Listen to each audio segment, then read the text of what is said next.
Hyvä yleisö, hyvää alkuiltapäivää teille kaikille ja erittäin lämpimästi tervetuloa tähän meidän puhtaan energiajärjestelmän siirtymähankkeen tuttujen kesken Repower Chest-hankkeen loppuseminaariin. Se kulkee otsikolla Miten Suomi siirtyy kestävään energiajärjestelmään. Tämä iso kysymys on ollut tässä hankkeessa suurella tutkijajoukolla työn alla ja tänään meillä on ilo kertoa vastauksia tähän kysymykseen. Minä olen Minna Halonen, toimin ennakointitutkijana VTT:llä. Myös tässä hankkeessa olen ollut tässä ennakointiasiantuntijan roolissa mukana, mutta tänään minulla on ilo toimia tämän seminaarin juontajana. Ja on todella hienoa nähdä näin runsas osallistujajoukko. Meitä on täällä Paasitornin Siltasaari-salissa ja linjoilla yhteensä runsas 300 henkilöä. Asia selvästikin kiinnostaa. Ja lämpimästi tervetuloa mukaan kaikille, siis täällä salissa ja linjoilla. Meillä on täällä erittäin runsas tarjonta puheenvuoroja. Meillä on 10 puheenvuoroa ja niissä tarkastellaan tässä hankkeessa tuotettua kestävän energiasiirtymän tiekarttaa ja sen keskeisimpiä sisältöjä. Aloitamme hetken päästä ministerin avaussanoilla ja sen jälkeen saamme yleiskuvauksen esittelyn tästä Repower Chest-hankkeesta ja sen jälkeen siirtymme sitten itse siihen tiekarttatyöhön. Saatte kuvauksen tästä tiekarttaprosessista, eli miten tämä tiekartta on luotu ja minkälainen visio on sen johtotähtenä. Ja sitten käymme kolmessa eri vaiheessa läpi sitä tiekartan keskeisintä sisältöä. Ja sitten maustamme sitä tietyllä tavalla erilaisilla keskeisillä nostoilla tästä energian siirtymään liittyvistä näkökulmista. Tällainen iltapäivä luvassa. Muutama käytännön asia tässä vielä. Pitkä iltapäivä. Tilaisuuden puolivälissä noin 2 aikaan meillä on puolen tunnin kahvitauko. Ja se on heti tuossa salin ulkopuolella olevissa tiloissa. Ja näiden puheenvuorojen yhteydessä emme ota kysymyksiä ja kommentteja, mutta meillä on 2 erillistä sessiota sille. Ensimmäinen on tässä ennen kahvitaukoa ja toinen sitten tilaisuuden lopuksi. Silloin voi esittää myös kysymyksiä liittyen tähän ensimmäiseen osuuteen. Ja se käy sitten sillä tavalla, että paikan päällä olijat täällä salissa vain nostavat kättään ja teille toimitetaan mikrofoni. Kaikki kysymykset, kommentit esitetään mikrofoniin, jotta sitten myös linjojen päässä kuulevat kysymykset ja aluksi nimi ja organisaatio ja sitten vapaa sana. Etäosallistujille meillä ei valitettavasti ole tällä kertaa tällaista vuorovaikutusmahdollisuutta tarjolla. Ja viimeinen käytännön asia tiedoksi, että tilaisuus tallennetaan. Siitä lähetetään tallennelinkki sähköpostitse 2 päivän sisään tällä viikolla. Ja mikäli esitysdiat kiinnostavat, nekin ovat saatavilla. Emme massapostita niitä, se on aika tuhti paketti, mutta pyydettäessä saa kyllä diat käyttöönsä. Ja se käy esimerkiksi vastaamalla siihen tallennelinkki sähköpostiin. Näin. Nyt minulla on ilo siirtyä tilaisuuden avaukseen. Joten hyvä yleisö, toivottakaamme tervetulleeksi lavalle ympäristö- ja ilmastoministeri Sari Multala. Olkaa hyvä.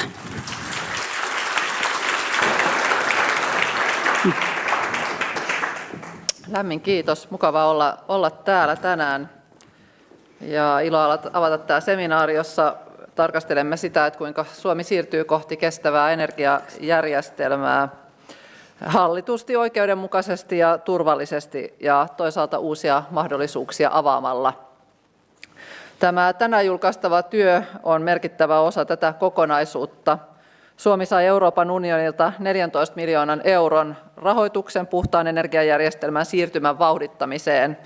Tämä Repower CEST-hanke on osa EUn Repower EU-kokonaisuutta, jonka tavoitteena on vähentää riippuvuutta fossiilisista polttoaineista ja vahvistaa Euroopan energiaomavaraisuutta. Ja alkuun haluan kiittää tämän hankkeen toteuttajia, Suomen ympäristökeskusta, Geologian tutkimuskeskusta ja VTT:tä. Olette tehneet tietysti aivan valtavan työn tässä tämän hankkeen parissa. Ja tämä hanke on esimerkki siitä, miten suomalainen tutkimus, asiantuntemus ja yhteistyö voivat tuottaa tietoa, joka tukee koko yhteiskunnan päätöksentekoa. Hankkeen tiivis vuoropuhelu päätöksenteon valmistelussa on ollut yksi sen vahvuuksista. Näitä tuloksia hankkeesta on hyödynnetty jo hankkeen aikana niin alueiden käyttölain uudistuksen valmistelussa kuin EUn kriittisten raaka-aineiden asetuksen ja rakennusten energiatehokkuusdirektiivin toimeenpanossa sekä kansallisen energia- ja ilmastostrategian ja keskipitkän aikavälin ilmastosuunnitelmien laadinnassa. Globaalin geopoliittisen tilanteen vuoksi riippuvuus fossiilista polttoaineista, se uhkaa ei pelkästään tietenkään meidän ilmastoamme ilmastonmuutoksen muodossa, vaan nykyään voidaan ajatella, että se uhkaa myös energiaturvallisuutta ja toisaalta heikentää myös talouskasvua, kun kiihdyttää inflaatiota, fossiilisten energian hintojen nousta. Samaan aikaan paheneva ilmastonmuutos ja luontokato lisäävät muita geopoliittisia riskejä ja haastavat toisaalta myös Suomen energiajärjestelmää. Sen takia kestävä energiasiirtymä on välttämätön näiden uhkien vähentämiseksi. Voidaan ajatella, että kestävä siirtymä ja ilmastonmuutoksen hillintä kuitenkin avaavat myös paljon mahdollisuuksia niille, jotka tarjoavat ratkaisuja päästöjen vähentämiseksi. Ja Suomi on ollut tässä eturintamassa kehittämässä puhtaita teknologioita, ja meillä on edellytykset myös nousta puhtaan energian suurvallaksi. Me jatkamme tietysti määrätietoista työtä vihreän siirtymän vauhdittamiseksi. Suomeen on suunnitteilla erittäin merkittävä määrä vihreitä investointeja, ja jo viime vuoden toteutuneet investoinnit olivat iloinen yllätys, niitä tuossa juuri saimme mediasta lukea. EK:n listauksessa on jo yli 1300 vihreään siirtymään liittyvää hanketta. Niistä yli 27 miljardin euron arvoiset ovat jo valmistuneet, investointipäätöksiä on tehty yli 17 miljardin edestä ja koko hankekanta ylittää 300 miljardia euroa. Konsulttiyhtiö EY:n tuore raportti kertoo, että Suomeen kohdistuvien investointien määrä kasvoi viime vuonna 14%. Business Finlandin tilaston mukaan Suomeen sijoittui 527 ulkomaisen yritysten investointiprojekteja, mikä on 160 enemmän kuin edellisvuonna. Nämä luvut tietysti kertovat siitä, että Suomi on houkutteleva investointiympäristö usealle eri toimialalle, erityisesti täällä vihreän siirtymän hankkeissa. Tästä pitää pitää kiinni ja tehdä kaikkemme sen hyväksi, että nämä suunnitelluista hankkeista mahdollisimman moni myös toteutuu. Olemme tehneet tietysti hallituksessa myös sitten toimia sen eteen, että näitä hankkeita saadaan eteenpäin ja niitä toteutumaan. Muun muassa kevään 2025 puoliväliriihessä päätimme jatkaa verohyvitystä suurille puhtaan siirtymän investoinneille, ja nyt tätä on päätetty laajentaa myös esimerkiksi hiilidioksidin talteenottoa koskeviin investointeihin. Kesäkuussa 2025 myönsimme myös 50 miljoonaa euroa tukea liikenteen päästöjä vähentäviin investointeihin, jotka liittyvät fossiilisia raaka-aineita korvaaviin polttoaineisiin. Joulukuussa 2025 päätimme tukea bioperäisen hiilidioksidin talteenottokapasiteetin rakentamista 90 miljoonalla eurolla. Nämä toimet ovat esimerkkejä strategisesta tavoitteestamme tehdä Suomen puhtaan energian suurvalta ja niistä konkreettisista toimista, joilla tätä kehitystä pyritään vauhdittamaan. Loppuvuodesta viime vuonna valmistuivat päivitetty kansallinen energia- ja ilmastostrategia sekä keskipitkän aikavälin ilmastosuunnitelma. Vuoden 2026 alussa aloitti toimintaansa valtakunnallinen lupa- ja valvontavirasto ja voimaan tuli luvituksen sujuvuutta parantava yhden luukun lainsäädäntökokonaisuus. Olemme myös hallituksessa osoittaneet investointitukia myös esimerkiksi uuden energiateknologian demonstraatiohankkeelle ja haku on tähän parhaillaan juuri käynnissä. Toukokuussa 2026 päätimme esittää jatkoa puhtaan siirtymän investointituelle. Ja näillä kaikilla toimilla pyritään vauhdittamaan teollisuuden energiasiirtymää ja näiden investointien etenemistä. Olemme pyrkineet myös vaikuttamaan ilmastoon ennen kaikkea tehokkailla päästövähennystoimilla, joiden käyttö ja vienti syrjäyttävät saastuttaviin energialähteisiin perustuvia ratkaisuja sekä Suomessa että maailmalla. Lisäksi olemme sitoutuneet nostamaan valtion T&K-rahoituksen 1,2% suhteessa BKT vuoteen 2030 mennessä. Kokonaisuudessaan tavoittelemme siis sitä, että noin 4% BKT:sta käytettäisiin T&K-rahoitukseen yhteensä valtion ja muun julkisen sektorin ja yksityisen sektorin toimesta. Tämä on aivan historiallisen upea panostus ja kertoo siitä, että Suomessa on laajasti sitouduttu siihen, että uuden kehittämisen kautta syntyy myös ratkaisuja, jotka voivat vaikuttaa positiivisesti paitsi meidän omaan talouteen ja kykyymme uudistua, myös korvata maailmalla saastuttavia teknologioita. Osana tätä sitoumusta T&K-rahoituksen kasvamisesta Suomi on linjannut myös kansalliset T&K-politiikan strategiset valinnat. Ne ohjaavat tutkimusta ja innovaatiotoimintaa aloille, joilla Suomella on parhaat edellytykset menestyä. Yksi näistä valinnoista on ilmasto, ympäristö ja arktinen ulottuvuus. Sen alla korostuvat muun muassa fossiilitalouden purkaminen, energiasiirtymä, puhdas ja digitaalinen siirtymä, ilmasto- ja luontoratkaisut sekä kiertotalous. Tänään esiteltävä CEST-hanke on erinomainen esimerkki siitä, miten nämä strategiset valinnat konkretisoituvat. Kestävän energiasiirtymän tiekartta avaa sitä, miten puhtaan energian siirtymä Suomessa voidaan toteuttaa kestävästi. Kyseessä on laaja kokonaisuus, jossa on tarkasteltavana koko energiajärjestelmä energian tuotannosta, siirrosta ja varastoinnista sen kulutukseen. Siinä tulee huomioida monia keskeisiä näkökulmia, kuten ilmasto, luonto ja muut ympäristövaikutukset, kriittisten raaka-aineiden saatavuus, talous- ja työllisyysnäkökulmat sekä turvallisuus- ja myös oikeudenmukaisuuskysymykset. Tiekartan taustalle on tuotettu ja koostettu valtava määrä tietoa näihin keskeisiin näkökulmiin liittyen. Tämän tiedon hyödyntäminen päätöksenteossa on avainkysymys, jotta kestävä energiasiirtymä Suomessa saadaan toteutettua. Hyvät kuulijat, meillä on Suomessa vahvat lähtökohdat lähteä rakentamaan tai rakentaa kestävä energiajärjestelmä. Puhdas sähkö on jo tällä hetkellä keskeinen vahvuutemme. Teknologinen osaaminen ja elinkeinoelämän vahva sitoutuminen mahdollistavat myös tämän kehityksen vauhdittamisesta entisestään. Nämä ovat sellaisia kilpailuetuja, joista meidän pitää pitää kiinni ja hyödyntää niitä täysmääräisesti. Tänään julkaistava tutkimus antaa meille lisätietoa ja myös työkaluja. Se auttaa tekemään sellaisia päätöksiä, jotka ovat yhtä aikaa taloudellisesti, ekologisesti ja sosiaalisesti kestäviä. Nyt on tärkeää tietysti varmistaa, että etenemme määrätietoisesti ja hyödynnämme kaikki mahdollisuudet, joita tämä siirtymä meille avaa. Kestävä energiasiirtymä ei tapahdu itsestään, mutta se on täysin meidän saavutettavissamme. Kun yhdistämme tutkimuksen, yritysten innovaatiot ja johdonmukaisen politiikan, Suomi voi rakentaa energiajärjestelmän, joka on kestävä, turvallinen ja kilpailukykyinen ja joka vahvistaa hyvinvointiamme pitkälle tulevaisuuteen. Ja aivan tähän loppuun haluan vielä todeta, että toivottavasti tästä työstä on nyt hyötyä myös keskeisesti vakuuttamaan meidän kumppanimme Euroopassa siihen, että tämä on koko Euroopan tulevaisuudessa ja se on tehtävissä kestävästi myös Euroopan näkökulmasta ja kilpailukykyä lisäten, niin kuin me toistaiseksi olemme Suomessa kyenneet osoittamaan. Kiitos.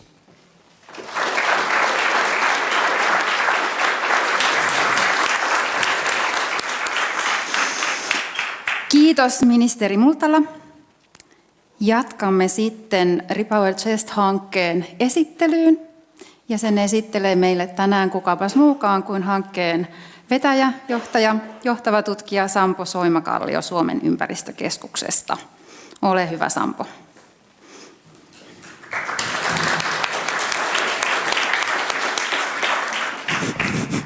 Kiitos puheenjohtaja ja hyvää iltapäivää kaikille omasta puolestani. Tosiaan Sampo Soimakallio ja toimin johtavana tutkijana Sykessä ja mulla oli ilo tai on ilo, koska hankehan ei ole vielä siis päättyy vasta kesäkuussa, niin toimia tämän hankkeen projektipäällikkönä ja kerron tässä nyt lyhyesti, että mistä tässä isossa kokonaisuudessa oli näin laajassa mittakaavassa kyse.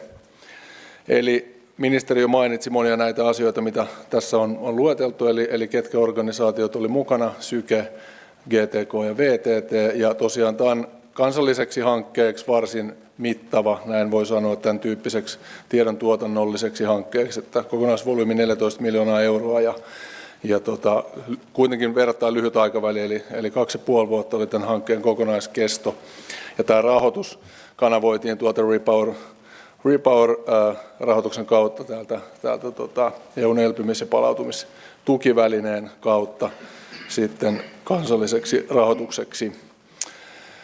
Meillä oli ohjausryhmä, jota ympäristöministeriössä Laura Höijer johti, ja sen lisäksi maininnan arvosta on se, että tässä hankkeessa tehtiin tiivistä tämmöistä hankeyhteistyötä, jota me kutsuttiin Keito-hankeyhteistyöksi, eli sitä tehtiin Luonnonvarakeskuksen rinnakkaisen Repower-hankkeen kanssa, eli tässä yhteydessä jo kiitokset sinne Luonnonvarakeskuksen rinnakkaishankkeen suuntaan, jonka kanssa tehtiin tosi hyvää ja tiivistä yhteistyössä niin tämän Keiton puitteissa, jossa tuotettiin nämä ministerinkin mainitsemat keskipitkän aikavälin ilmastopoliittisen suunnitelman, myös pitkän aikavälin ilmastosuunnitelman taustaskenaarioita ja energia- ja ilmastostrategiaa varten laaditut skenaariot. Ja lisäksi tosiaan tehtiin yhteistyötä tämän Luken hankkeen kanssa myös näiden kummankin hankkeen tiekarttojemme aikaansaamiseksi. Tämän meidän hankkeen projektin tavoitteet oli kirjattu siten, että tässä luodaan kokonaisvaltainen näkemys siitä, miten fossiiliset polttoaineet korvataan ja miten vihreää siirtymää edistävä puhtaan energian murros saadaan aikaiseksi, minkälaisia ratkaisukeinoja siihen sisältyy, minkälaisia vaikutuksia kokonaisuudessaan aiheutuu, minkälaisia haasteita ja mahdollisuuksia siinä on. Varsin laaja kokonaisuus ja tässä, jotta tähän päästään käsiksi, niin tarvitaan paljon tietoa, koostetaan olemassa olevaa tietoa, tuotetaan uutta tietoa. On laadittu työkaluja, erilaisia palveluita, joita puhtaan energian siirtymän erilaisten kestävyyshaasteiden ja riskien analysointiin, hallinnointiin ja ratkomiseen tarvitaan. Ja lopulta tämä kaikki sitten paketoitiin lopputulokseksi, joka on tämä tänään julkistetun synteesiraportin yksi keskeinen osa, eli tämä kestävän energian siirtymän tiekartta, jossa alkutavoitteeksi oli kirjattu niin, että miten Suomi saavuttaa tämän vuoteen 2035 mennessä, mutta itse asiassa sitten komission kanssa käytyjen keskustelujen kautta niin tämä vuosiluku tästä poistettiin siten, että me tehtiin pidemmälle tämä tiekartta, että se ulottuu tuonne 2055 vuoteen saakka. No, nämä näkökulmat, mitä tässä hankkeessa tarkasteltiin, tuli tuossa ministerin avauspuheenvuorossa jo esille. En luettele niitä sen enempää, mutta nämä itse asiassa muodostivat varsin laajat, tai ei nyt itsenäiset, mutta omat työpakettinsa nämä kukin näkökulma, mitä tässä on. Ja sen lisäksi tämä Keito-hankeyhteistyö tuotti meille sitten 6 kappaletta tämmöisiä valtakunnallisia skenaarioita, joita sitten yhdessä näiden näkökulmien kanssa hyödyntäen me on sitten laadittu tämä pohja meidän tälle tiekartalle, jossa näitä erilaisia näkökulmia ja trade-offeja, synergioita ynnä muita sitten peilataan. No, minkälaisia tuloksia tämä hanke nyt sitten kokonaisuudessaan on tuottanut? Aloitan tästä, eli tosiaan tänään verkkoon on, tänään on viimeistään tänään, taisi tulla jo muutama päivä aikaisemmin, mutta verkosta löytyy tosiaan tämä meidän synteesiraportti, joka on toistaiseksi nyt julkaistu suomen kielellä, mutta tämä tullaan kääntämään vielä kokonaisuudessaan englanniksi ja julkaisemaan myös englanninkielisenä raporttina.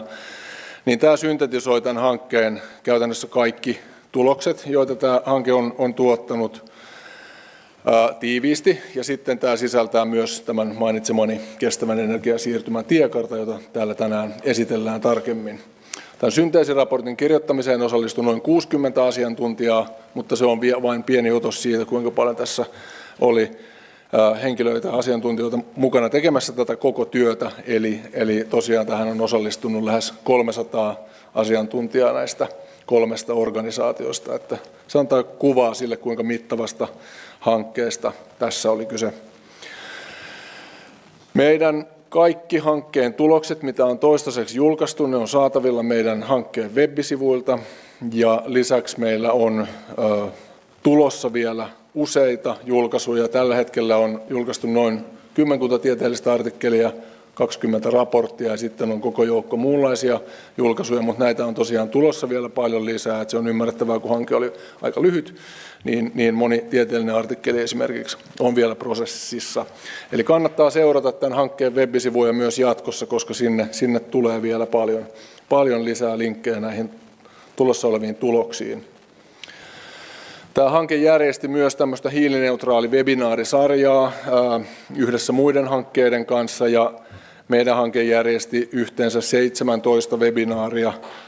Näissä oli vaihteleva määrä ihmisiä kuuntelemassa näitä, mutta hyvä puoli on myös se, että näistä on tehty pysyvät tallenteet ja ne löytyy tuolta meidän web-sivuilta myöskin, eli siellä on paljon kiinnostavaa, hyödyllistä asiaa meidän eri asiantuntijoiden esittämänä saatavilla näissä webinaareissa, että suosittelen tutustumaan kiinnostaviin aiheisiin myös näiden osalta.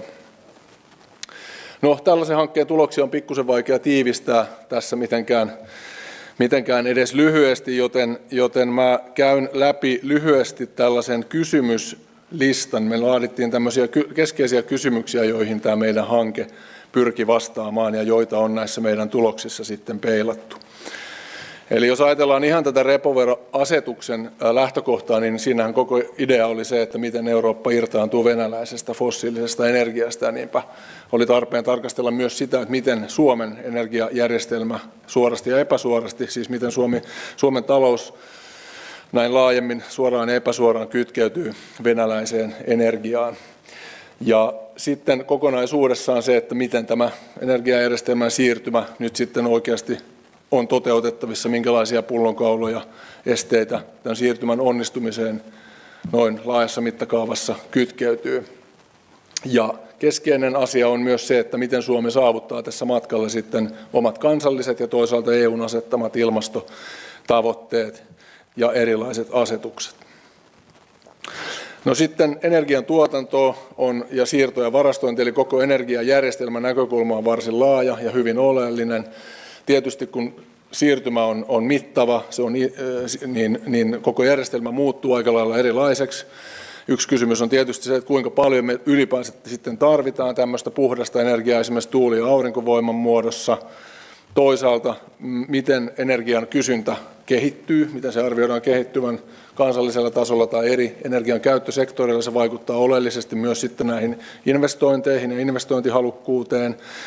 Energian kysynnän kehitykseen vaikuttaa toisaalta oleellisesti myös se, että miten tällaiset teolliset investoinnit, jotka tarvitsevat paljon sähköä, kuten vedyn tuotanto, hiilidioksiditalteenotto ja varsinkin hiilidioksidin hyötykäyttö, niin nämä kaikki kytkeytyy oleellisesti toisiinsa, ja tämä on niin kuin todella tärkeä asia tunnistaa, että minkälaisia niin kuin kehityskulkuja näissä voidaan olettaa. Kaikkinensa niin kuin energian tuotanto, siirto, varastointi, kulutus, kokonaisuus on sellainen, joka on niin kuin hyvin oleellinen sen kannalta, että kun järjestelmää lähdetään kaikkinensa muuttamaan, niin miten se järjestelmä sitten kokonaisuudessaan toimii ja minkälaisia vaikutuksia on energian hintoihin ja niin poispäin. No sitten raaka-aineiden kysyntä ja tuotanto. Tämä siirtymähän tarkoittaa pitkälti sitä, että siirrytään polttoaineista oikeastaan niin kuin aika lailla materiaaliriippuvuuteen, eli mennään pois polttoon perustuvasta teknologiasta hyvin pitkälti, jolloin sitten taas erilaiset raaka-ainetarpeet kasvaa. Ja tähän liittyy sitten monenlaisia kysymyksiä, että mistä nämä raaka-aineet saadaan, minkälaisia rajoitteita ja mahdollisuuksia niihin liittyy, niiden saatavuuteen liittyy ja minkälaisia mahdollisuuksia Suomella on sitten vastata näihin lisääntyviin raaka-ainetarpeisiin ja minkälaisilla menetelmillä voidaan tukea sitä, että Suomesta voitaisiin tuottaa enenevässä määrin myös näitä raaka-aineita kestävällä tavalla tai mahdollisimman kestävällä tavalla. Näihin erilaisiin teknologioihin liittyy monenlaisia ympäristövaikutuksia. Me ei kaikkia varmaan edes tunneta, eli on ihan selvää, että tiedon tarve tulee olemaan jatkossakin, mutta näitä on tässä hankkeessa kartoitettu laajalla skaalalla, elinkaarisia ympäristövaikutuksia, ja sitten monet näistä vaikutuksista saattaa kuitenkin niin kuin kanavoitua ikään kuin sen energian tuotannon päästövaikutusten kautta tai sitten näiden investointien tarvitseman maankäytön kautta, ja näihin liittyen on tuotettu paljon uutta tietoa. Keskeinen kysymys on myös se, että mehän ei voida kaikkia ympäristövaikutuksia poistaa, niitä aina väistämättä jää, niin miten sitten voidaan kuitenkin minimoida niitä haitallisia ympäristövaikutuksia, miten voidaan meidän systeemiä ohjata niin, että haitalliset ympäristövaikutukset saadaan pidettyä mahdollisimman pieninä. Ja kuten tuossa ministerin puheessakin tuli esille, niin tämähän ei itsestään tapahdu tämä siirtymä, tätä täytyy ohjata, ei tapahdu markkinaehtoisesti kestävä energiasiirtymä, niinpä markkinoita on pakko ohjata ja siihen tietysti monenlaiset ohjauskeinot, taloudelliset ohjauskeinot on hyvin tehokkaita ja tällä tavalla niin kuin oleellinen kysymys on juuri se, että minkälaisilla keinoilla voidaan parhaiten sitten edesauttaa sitä, että tämä siirtymä saadaan toteutettua. Ja toisaalta sitten näihin investointeihin ja myös ohjauskeinojen käyttöönottoon liittyy monenlaisia vaikutuksia kansantalouteen, aluetalouteen. Tämä myös keskeinen kysymys, että mitä ja minkälaisia nämä vaikutukset sitten ovat. Oleellinen kysymys on myös se, että onko meillä riittävää osaamista ja työvoimaa siellä, missä sitä tarvitaan tämän siirtymän toteuttamiseksi ja miten voitaisiin edesauttaa tilannetta niin, että meillä olisi sitten riittävästi osaavaa työvoimaa siirtymän toteuttamiseksi. Ja oikeudenmukaisuus on erittäin tärkeä asia myöskin, ja tämä on hyvin laaja kysymys myös kaikkinensa, eli oikeudenmukaisuuteen liittyy monenlaisia erilaisia näkökulmia ja ulottuvuuksia, joista sitä asiaa voidaan tarkastella, ja nämä on hyvin tärkeää tunnistaa ensinnäkin, jotta voidaan myös lähteä sitten ratkomaan niihin liittyviä kysymyksiä.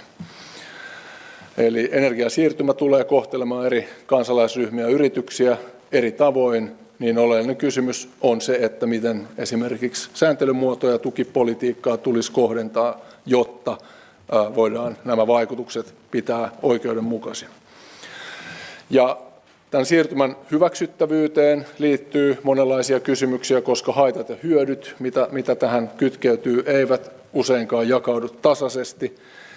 Ja jotta kestävä siirtymä ylipäänsä voidaan ajatella olevan mahdollinen, niin pakkohan se on olla myös riittävän hyväksyttävää, joten on oleellista tarkastella sitä, että miten tästä voidaan tehdä riittävän hyväksyttävää. Energiaturvallisuus on hyvin ajankohtainen asia, ja kun koko energiajärjestelmä muuttuu, riippuvuudet raaka-aineista muuttuu ja järjestelmä muuttuu erilaiseksi, niin se, että kuinka resilientti se sitten kaikkinensa on, niin toiminnaltaan kuin varaosiltaan tai raaka-aineiden saatavuudeltaan, äärimmäisen tärkeä kysymys. Ja tähän turvallisuuteen liittyy monenlaista myös, kun ajatellaan esimerkiksi ilmastouhkia, jotka aiheuttaa erilaisia riskejä, uhkia meidän energiajärjestelmälle. Ne on tärkeää pystyä mahdollisimman hyvin tunnistamaan, jotta järjestelmästä voidaan rakentaa resilientti. Tässä oli lyhykäisyydessään nämä kysymykset ja tämän hankkeen yleiskatsaus sisältöineen, joten oma osuus oli tässä. Kiitoksia.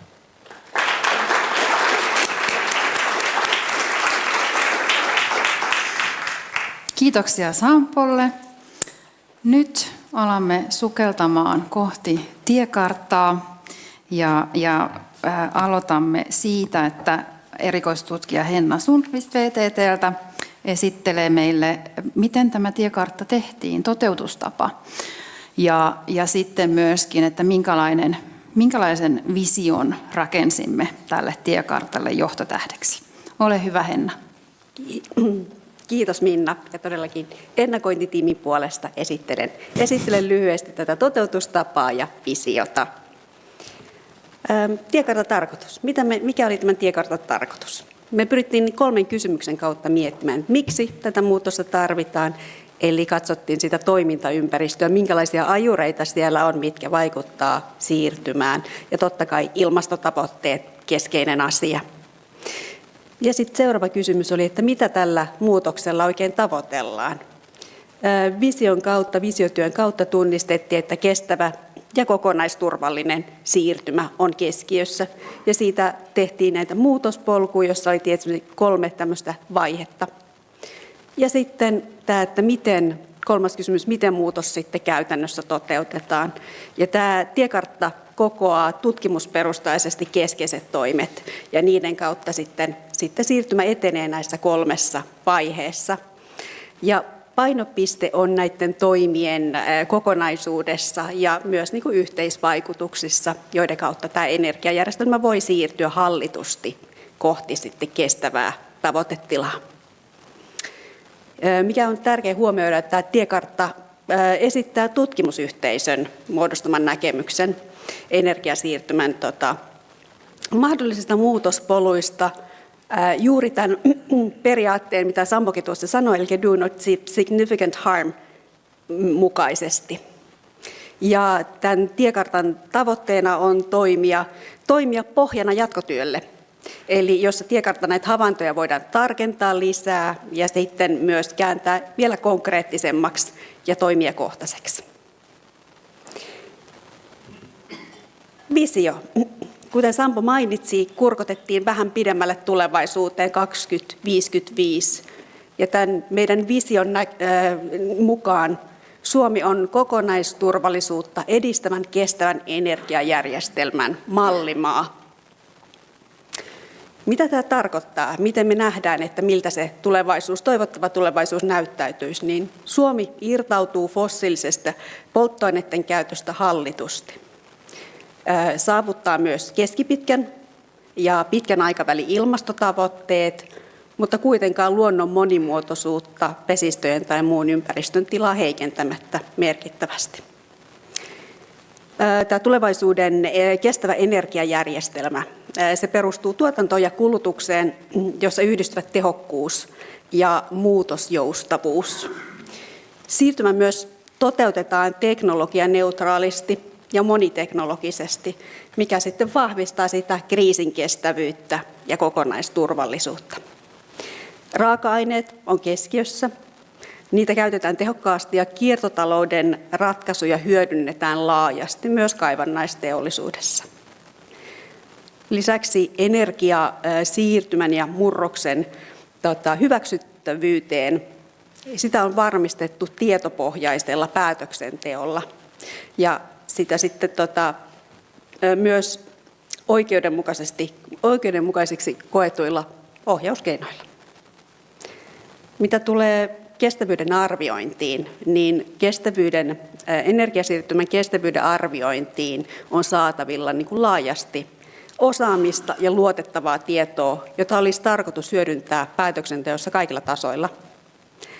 Ja sitten osallistaminen on todella vahvasti ja osallistuminen on keskiössä. Eli kansalaiset, yhteisöt, erilaiset sidosryhmät nähdään, että osallistuu aktiivisesti näiden ratkaisujen sekä suunnitteluun että toimeenpanoon. Ja osallistumisen rakenteet on vahvistuneet näiden vuosien aikana ja se taas lisää sitä luottamusta ja toimeenpanon koettua oikeudenmukaisuutta. Ja lopuksi voi sanoa, että tämä kestävä talous tässä visiossa perustuu siihen sosiaaliseen oikeudenmukaisuuteen ja kohtuullisen kulutuksen sekä luonnon ekosysteemien toimintakyvyn turvaamiseen. Ja nämä Suomen kokemukset sitten tulevaisuudessa ja tämän muutosmatkan aikana ja toimintamallit, ne myös sitten toimii kansainvälisenä esimerkkeinä siitä, miten energiajärjestelmä voidaan niin kuin toteuttaa ja tämmöinen siirtymä, miten voidaan toteuttaa oikeudenmukaisesti ja myös ekologisesti kestävästi. Tässä tämmöinen kokonaiskuva kuvana siitä tiekartasta. Eli Tiekartta tarkasteli nykytilaa, missä me ollaan nyt. Visiotyön kautta tunnisti tavoitetilan, mihin pyritään, ja muutospolku piti sisällään 3 erilaista vaihetta. Ensimmäinen 10-vuotisvaihe keskittyy kriisien ja varautumisen aikaan. Eli tässä vaiheessa keskitytään erityisesti fossiilisesta energiasta irtipääsyyn, ja se on hallitusti. Seuraavassa vaiheessa, seuraavassa 10-vuotiskaudessa nähdään, että se on jo kestävämmän murroksen aikaa.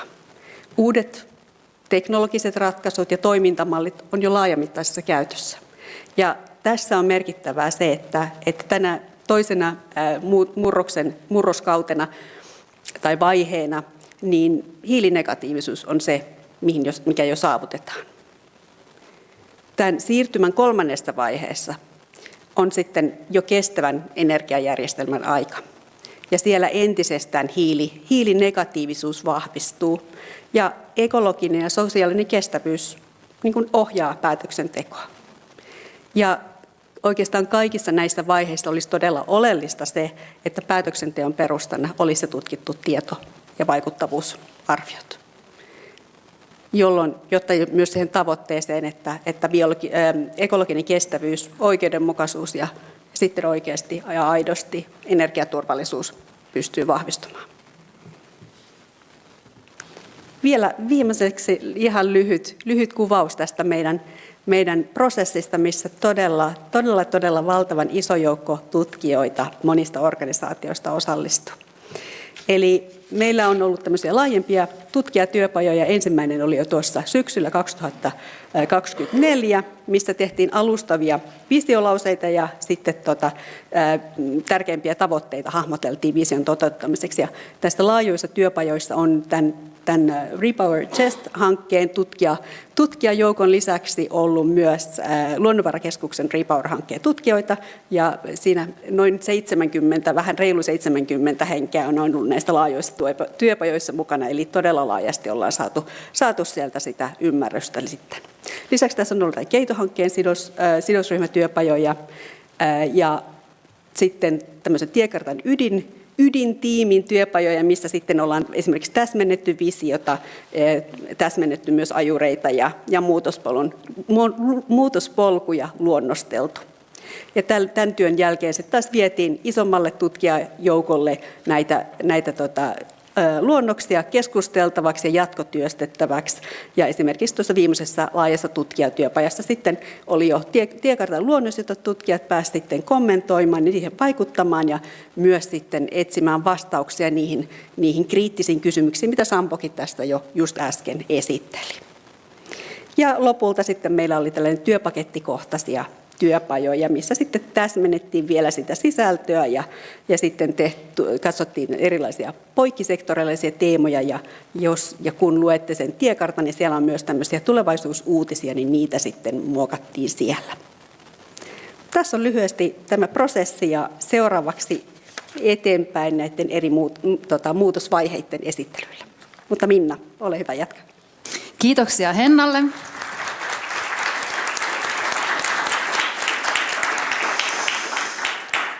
Polttaa. Pääsemme tiekartan ensimmäiseen vaiheeseen ja siitä meille tulee kertomaan johtava tutkija Tiina Koljonen VTT:ltä. Ole hyvä, Tiina. Kiitoksia ja tosi hienoa nähdä näin iso joukko täällä kuuntelemassa meidän tuloksia ja vielä iso joukko varmasti siellä linjoillakin. Ja tosiaan itse vastasin tästä VTT-osuuden sisällöstä ja oma työ tämän koko hankkeen aikana ehkä meni eniten tämän Keito-kokonaisuuden koordinointiin, mutta kaiken kaikkiaan on ollut tosi hieno kokonaisuus ollut meidän kaikkien näkökulmasta ja pitkälle ollaan päästy, mutta paljon on vielä töitä edessäkin. Ja nyt tosiaan niin esittelen lyhyesti tämän ensimmäisen tiekartan vaiheen, mikä on nimetty kriisien ja varautumisen aika. Eli se niin kuin käytännössä kuvastaa aika paljon tätä nykytilannetta ja lähitulevaisuutta sinne lähimmän 10 vuoden sisällä. Silloin kun me mietittiin näitä, minkälaisia otsikoita näille eri tiekartan vaiheille ja itse ainakin mietin tätä ensimmäistä vaihetta, että onko meillä tosissaan tämä kriisien ja varautumisen aika näin pitkä. Mutta nyt tietysti, kun näitä uutisia täällä koko aika tulee lisää, niin itse asiassa niin tällä hetkellä niin tämä otsikko tuntuu hyvin osuvalta. Eli siinä mielessä niin lähdetään eteenpäin siitä, että miten me voidaan tätä kriisiä ja varautumisen aikaa myös, miten sitä voidaan hyödyttää tämän puhtaan energiasiirtymän edistämisessä. Mutta tässä nyt on tullut jo useaan kertaan esille, eli mikä se meidän miksi tätä halutaan kriisien varautumisen ajalla, niin kuin mitä me halutaan edistää, niin tosiaan se miksi kysymys me vastataan siihen, että me halutaan fossiilisten tuontipolttoaineiden käytön vähentämistä hallitusti ja siten lisätä energiaturvallisuutta, vähentää päästöjä, sekä kasvihuonekaasupäästöjä että muita päästöjä, vauhdittaa kestävää vihreää kasvua Suomessa. Eli näihin kaikkiinhan me pystytään löytämään synergioita, kun tämä tehdään hallitusti. Meillähän on energiatuotanto sähkön osalta on jo hyvinkin pitkälle fossiilitonta. Meillä on vielä jonkun verran siellä lämmössä tekemistä, mutta me nähdään, että myös se lämmöntuotanto on hyvin nopealla aikataululla myös fossiilitonta. Mutta sitten jos me mennään sinne teollisuuden ja liikenteen osalta, niin siellähän meillä on vielä tekemistä. Eli nyt tässä ensimmäisessä kriisien ja varautumisen ajalla niin meidän pitäisi erityisesti myös panostaa sinne muille energiasektoreille, missä fossiiliset polttoaineet on vielä näkyvillä. No tämähän on nyt vähän tämmöistä selviytymistä oikeastaan ollut tässä jo jonkun aikaa, mutta meidän pitäisi enemmän siirtyä sinne selviytymisestä tänne varautumiseen, ja tokihan tätä varautumista tehdään koko ajan.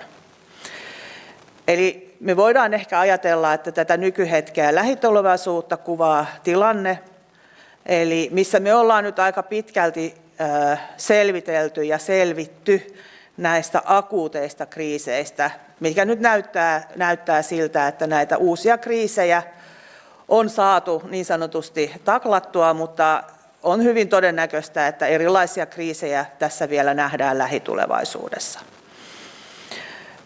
Mutta nyt sitten tämä puhdaan energian siirtymä, niin mehän voidaan sillä parantaa tätä varautumista myös näihin tuleviin kriiseihin, erityisesti energiakriiseihin, ja sillähän on tietysti myös vaikutuksia sitten myös muillekin kuin energiasektorille.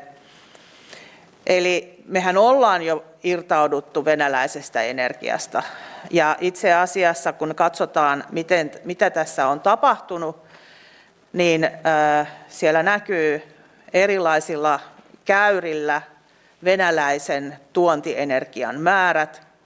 Syke on näitä omassa osuudessaan arvioinut ja katsonut tullitilastoja, niin me nähdään, että 2025 meillä käytännössä ei ole enää venäläistä tuontienergiaa. Eli tämä on ollut todella iso, merkittävä muutos, mistä me ollaan kuitenkin selviydytty. Mutta mikä tässä nyt on ollut ehkä taustalla, että minkä takia tästä on selviydytty näin hyvin, niin meillähän on kuitenkin Suomessa pitkäjänteisesti panostettu monipuoliseen energiajärjestelmään, ja me voidaan arvioida, että tämähän on ollut Suomelle kyllä merkittävä vahvuus. Eli me ei olla oltu yhden putken varassa tai yhden energiamuodon varassa, vaan meillä on pitkäjänteisesti panostettu tähän monipuoliseen energiajärjestelmään. No, mutta sitten se, että kun me mietitään sitä tulevaisuutta, niin meidänhän pitäisi pyrkiä siihen samaan myös jatkossa. Eli kun me pyritään irti fossiilisista polttoaineista, meidän pitäisi silti edelleen pyrkiä siihen monipuoliseen energiajärjestelmään, jotta me pystytään myös sitten tietyllä tavalla varmistamaan energiaturvallisuus pitkäjänteisesti myös tulevaisuudessa. No sitten jos tarkastellaan tätä mitä-kysymystä, eli mitä me pitäisi toteutua tämän lähimmän 10 vuoden aikana. Eli lähtökohtaisesti uusiutuviin ja vähähiilisiin energialähteisiin investoinnit, ja niihin perustuva energiajärjestelmä kattaen koko energiajärjestelmän, eli tuotanto, siirto ja kaikki energian käyttösektorit. Me ei saada unohtaa energian käyttöä kokonaisuudena, eli energiatehokkuutta, energiatehokkuuden parantaminen kaikilla energiasektoreilla ja integroidusti koko energiajärjestelmässä. Sähköistyminenhän on tästä hyvä esimerkki, mikä parantaa sitä teknistä energiatehokkuutta, ja sillä me pystytään paremmin myös integroimaan eri sektorit tehokkaasti toisiinsa. Meidän pitää parantaa tätä raaka-aineomavaraisuutta lisäämällä toisaalta materiaalitehokkuutta, kierrätystä ja mineraalisten raaka-aineiden tuotantoa kestävästi. Moneen kertaan on jo tuotu esille tämä ekologisten ja sosiaalisten haittojen minimoiminen ja kompensoiminen.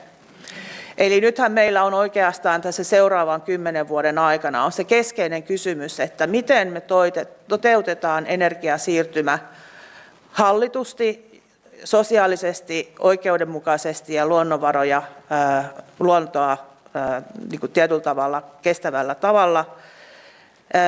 Se, miten me saadaan hyväksyttävyys, mahdollisimman laaja hyväksyttävyys tähän murrokselle, niin on itse asiassa se keskeinen kysymys näiden lähimpänä 10 vuotena. Ja itse asiassa tämä lähimmät 10 vuottahan jo määrittää aika pitkälle sen polun, mihin me lähdetään eteenpäin. Eli itse asiassa tämä seuraavat 10 vuotta määrittää jo aika paljon sitä suuntaa, että mikä meillä on lähtökohtaisesti sitten tulevaisuudessa. Huoltovarmuuden kasvattaminen kasvattamalla omavaraisuutta, huomioiden koko arvoketjut ja niihin liittyvät riskit on myös oleellisia. Tässä on muutama kuva sieltä meidän keitokokonaisuudesta, eli meillä on toisaalta tämä oikealla on energia- ja ilmastostrategian ja keskipitkän aikavälin ilmastosuunnitelman taustaskenaarioilla tehdyt tuloksia, ja sitten tuolla oikealla puolella näyttää meidän pitkän aikavälin ilmastosuunnitelman. Siellä näkyy hyvin erilaisia tuloksia. Ja keskeinen tietyllä tavalla viesti tässä on, että teidän ei tarvitse lukea näitä kaikkia palkkeja, että mitä siellä sisällä on. Mutta siellä ylhäällä näkyy näitä harmaita ja tummia, niin siellä on fossiilisia polttoaineita. Eli se näyttää sen, että me ei vielä nykypolitiikoilla, mitä nyt pääministeri Orpon hallitus on muun muassa linjannut, me ei vielä irtauduta fossiilisista polttoaineista. Toinen viesti ehkä sitten siinä oikealla oleva kuva kuvastaa sitä, että kuinka paljon meidän energian kysyntä kasvaa, kuinka paljon eri skenaarioissa on sitä variaatiota, ja se kysynnän kasvun kattaminen tulee pitkälti sieltä uusiutuvista energialähteistä. Siellä on mukana myös ydinenergia. Meidän skenaarioissa se on tätä pienimuotoista SMR, eli meidän skenaarioissa ei oletettu uusia ison kokoluokan ydinreaktoreita. No miten tätä puhtaan energian siirtymää pitäisi sitten edistää? Mehän ei voida tehdä tätä yksin, eli me tarvitaan kansainvälistä yhteistyötä, EU-tason ja muun kansainvälistä yhteistyötä.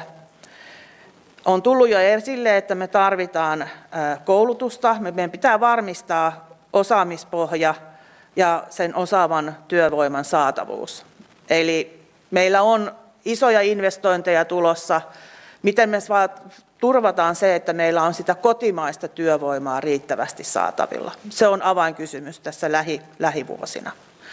Tehokkaat ja johdonmukaiset kansalliset edistämiskeinot yhdistettynä EU-politiikkaan ja tavoitteisiin.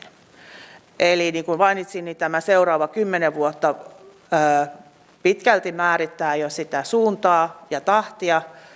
Ja me tarvitaan kyllä politiikkaa sen suhteen, että me saadaan se suunta siihen suuntaan, mihin me halutaan. Riittävät investoinnit ja niiden tukeminen uusiutuviin ja vähähiilisiin energialähteisiin kattaen koko energiajärjestelmät.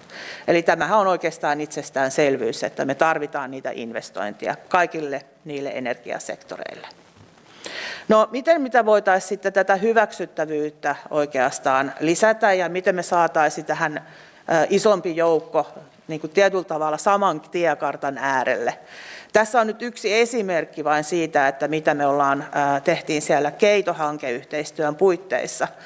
Eli siellä hyödynnettiin osallistavaa skenaariosuunnittelua ja tietyllä tavalla siitäkin saatiin hyviä kokemuksia, eli tämän tyyppistä työtä myös toivotaan sitten jatkossa.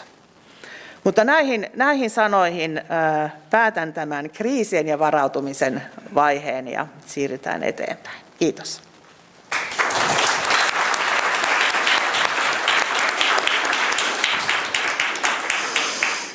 Kiitoksia Tiinalle. Tuossa aluksi lupasin, että näiden tiekarttaesitysten lomassa tulee myös tällaisia nostoja erityisistä mielenkiintoisista teemoista liittyen tähän energiasiirtymään, niin nyt olisi luvassa ensimmäinen sellainen. Ja otsikkona on joustava ja resilientti energiajärjestelmä, ja sieltä tulee erikoistutkija Tomi J. Lindroos VTT:ltä. Ole hyvä, Tomi. Joo, kiitos minunkin puolestani ja pieni täsmentävä kommentti tai nosto tuohon Tiinan hyvään esitykseen. Aiheena tämä joustava resilientti energiajärjestelmä. No, molemmat hyviä, tärkeitä sanoja, mutta sitten esim. Käsitys resilienssistä ja sen tarpeesta on muuttunut kovastikin viime vuosina. Eli tuossa on aikajana, joka on ehkä niin kuin not in scale but fun to use. Eli viimeiset 5-6 vuotta niin on ollut kauheasti tämmöisiä niin kuin yksittäisiä tapahtumia, jotka onkin alkanut sitten ehkä niin kuin muuttua ja kuvaamaan niin kuin aikakautta energiajärjestelmän puolella. Eli oli COVID, nähtiin jopa negatiivisia öljyhintoja, kun tällä hetkellä mennään taas huippuhinnoissa. Venäjä hyökkäsi Ukrainaan, tapahtui tämä energiasiirtymä, mistä Tiina kertoi. Fennovoima-hanke peruttiin, Venäjä-Suomi sähkön siirto loppu, LNG:tä jouduttiin alkaa tuomaan laivoilla, Nord Stream räjäytettiin, Olkiluoto 3 tuli verkkoon. No, sähkökaapeleita, datakaapeleita on katkennut. Ja sitten samalla on tullut niin paljon uutta tuulivoimaa, että on tullut myös negatiivisia sähköhintoja, niin kuin mahdollisuuksia. Tai sitten ikävä juttu liiketoiminnalla, riippuu onko tuottaja vai kuluttaja. Mutta sitten tämä on niin kuin jatkunut viime vuosina. Että nämä ei niin enää ole yksittäisiä tapahtumia, vaan kysyy niin Euroopan laajuisen sähköjärjestelmän niin paranevaa resilienssiä. Ja tässä on tosi paljon, mitä mä en listannut. Esimerkiksi Virossa Kiisassa otettiin käyttöön uutta akkujärjestelmää, sille tehtiin käyttöönottokoe. Ja se seurauksena niin molemmat sähkösiirtokaapelit Suomen ja Viron välillä niin meni poikki, tai siis pois käytöstä. Ja siinä kesti hetki saada ne korjattua, mikä oli Viron järjestelmälle tosi hankala. Se oli irtautunut Venäjästä, yhteys Suomeen meni poikki ja sitten sitä jouduttiin alkaa tukemaan niin kuin Keski-Euroopasta päin.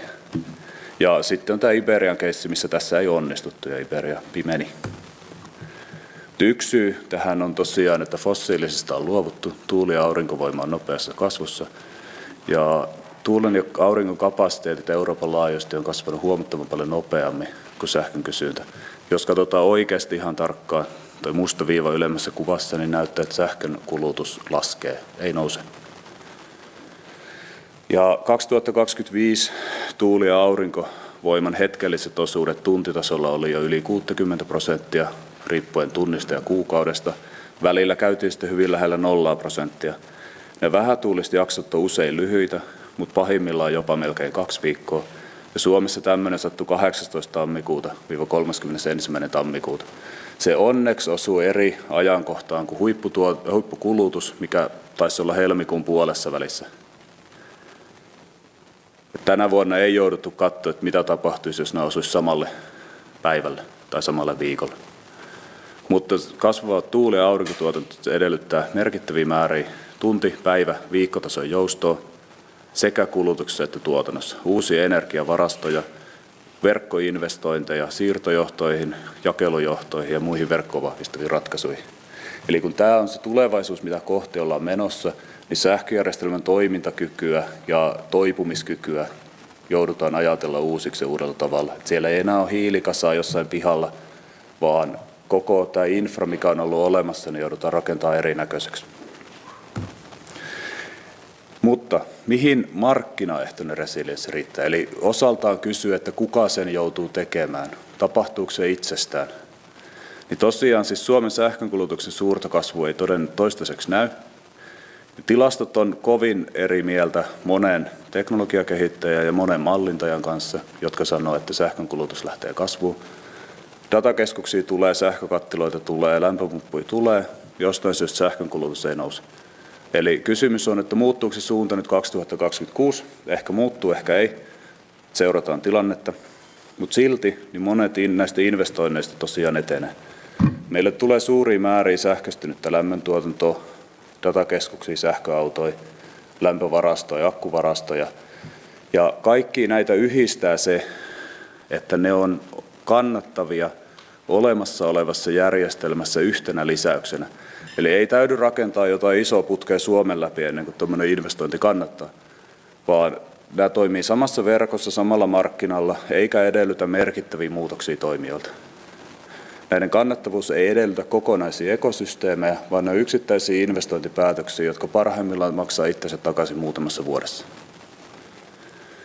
Ja silti niin nämä investoinnit ne muuttaa koko järjestelmää, ne muuttaa se järjestelmän vahvuuksia, ne muuttaa niiden järjestelmien heikkouksia jo tuleviksi vuosikymmeniksi. Eli nämä teknologiat, kun ne rakennetaan, niin ne on siellä vuosikymmeniä tai niin kuin yli puoli vuosisataa, riippuu. Nämä, mitä nyt rakennetaan, niin on tyypillisesti erittäin joustavia teknologioita ja sillä on seurauksia.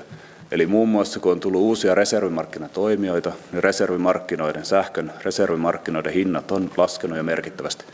Eli siellä on käynyt vastaavaa nopeata hintakannibalisaatiota samoin kuin sähkön hinnassa. Se, mikä sitten on ollut reaktiona, niin yritykset ovat alkanut investoimaan yhä pidempikestoisiin varastoihin, jotta pystytään hyödyntämään semmoisia hintapiikkejä, hintasignaaleja, joita kilpailijat ei pysty, joilla on lyhyemmän ajan varastot. Eli tässäkin niin kuin tulee raja vastaan, eli jossain vaiheessa sitten nämä uudet teknologiat, niin niihin ei enää kannata investoida, koska se tilanne on kiristynyt. Se on nähty nyt tällä hetkellä muun muassa tuulivoiman kanssa, jonka lisäinvestoinnit on enimmäkseen odottelemassa. Mutta ehkä lyhyenä yhteenvetona tälle lyhyelle puheenvuorolle, niin ei ole yhtä ratkaisua. Eli se, mitä me nähdään nyt, että mikä toimii Suomessa tai mikä toimii Helsingin Energialle, niin ei välttämättä toimi naapurimaalle tai naapurifirmalle. Eli meillä on niin kuin kaikilla omat ongelmamme, heikkoutemme, vahvuutemme ja mahdollisuutemme. Ja jousto ja resilienssi on semmoinen, missä pitää oikeasti tunnistaa nämä jutut ja reagoida niihin järkevällä tavalla. Eli Tiina jo nosti esille, että hajautetun monipuolisen tuotannon. Pitää huomioida eri sektorit, aikaskaalat, maantiede, tuotteet, markkinat. Tänään on mainittu monta kertaa joustava sähköistetty kulutus. Se mahdollistaa uusiutuvan energian lisäämisen, se on uusiutuvan energian käyttäjä, tukee ilmastotavoitteita, mutta varastoratkaisuja niin ei saa unohtaa. Eli ei voi vaan mennä siihen suuntaan niin kuin miettimättä tämmöisiä mitä jos-skenaarioita. Ja ennen kaikkea näiden ratkaisuiden niin tulee olla taloudellisesti kannattavia myös kriisien ulkopuolella. Eli jos me varaudutaan johonkin kriisiin, joka käy kerran 10 vuodessa, niin siihen mielellään pitäisi pystyä varautumaan semmoisella ratkaisulla, joka on kannattava myös normaalipäivän arkisessa taloudellisessa toiminnassa, tai ainakin melkein. Muuten tämä on niin kallista, että tämä varautuminen ei tapahdu. Siinä lyhyesti.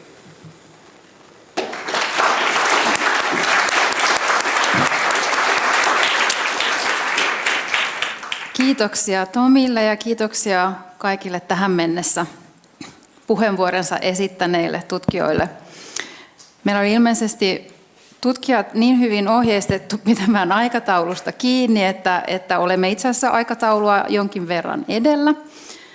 Joten toivottavasti teillä on paljon kysymyksiä ja kommentteja tässä kohtaa, koska nyt olisimme valmiita ottamaan niitä vastaan. Olkaa hyvät. Oliko kaikki aivan räkin selvää? Siellä.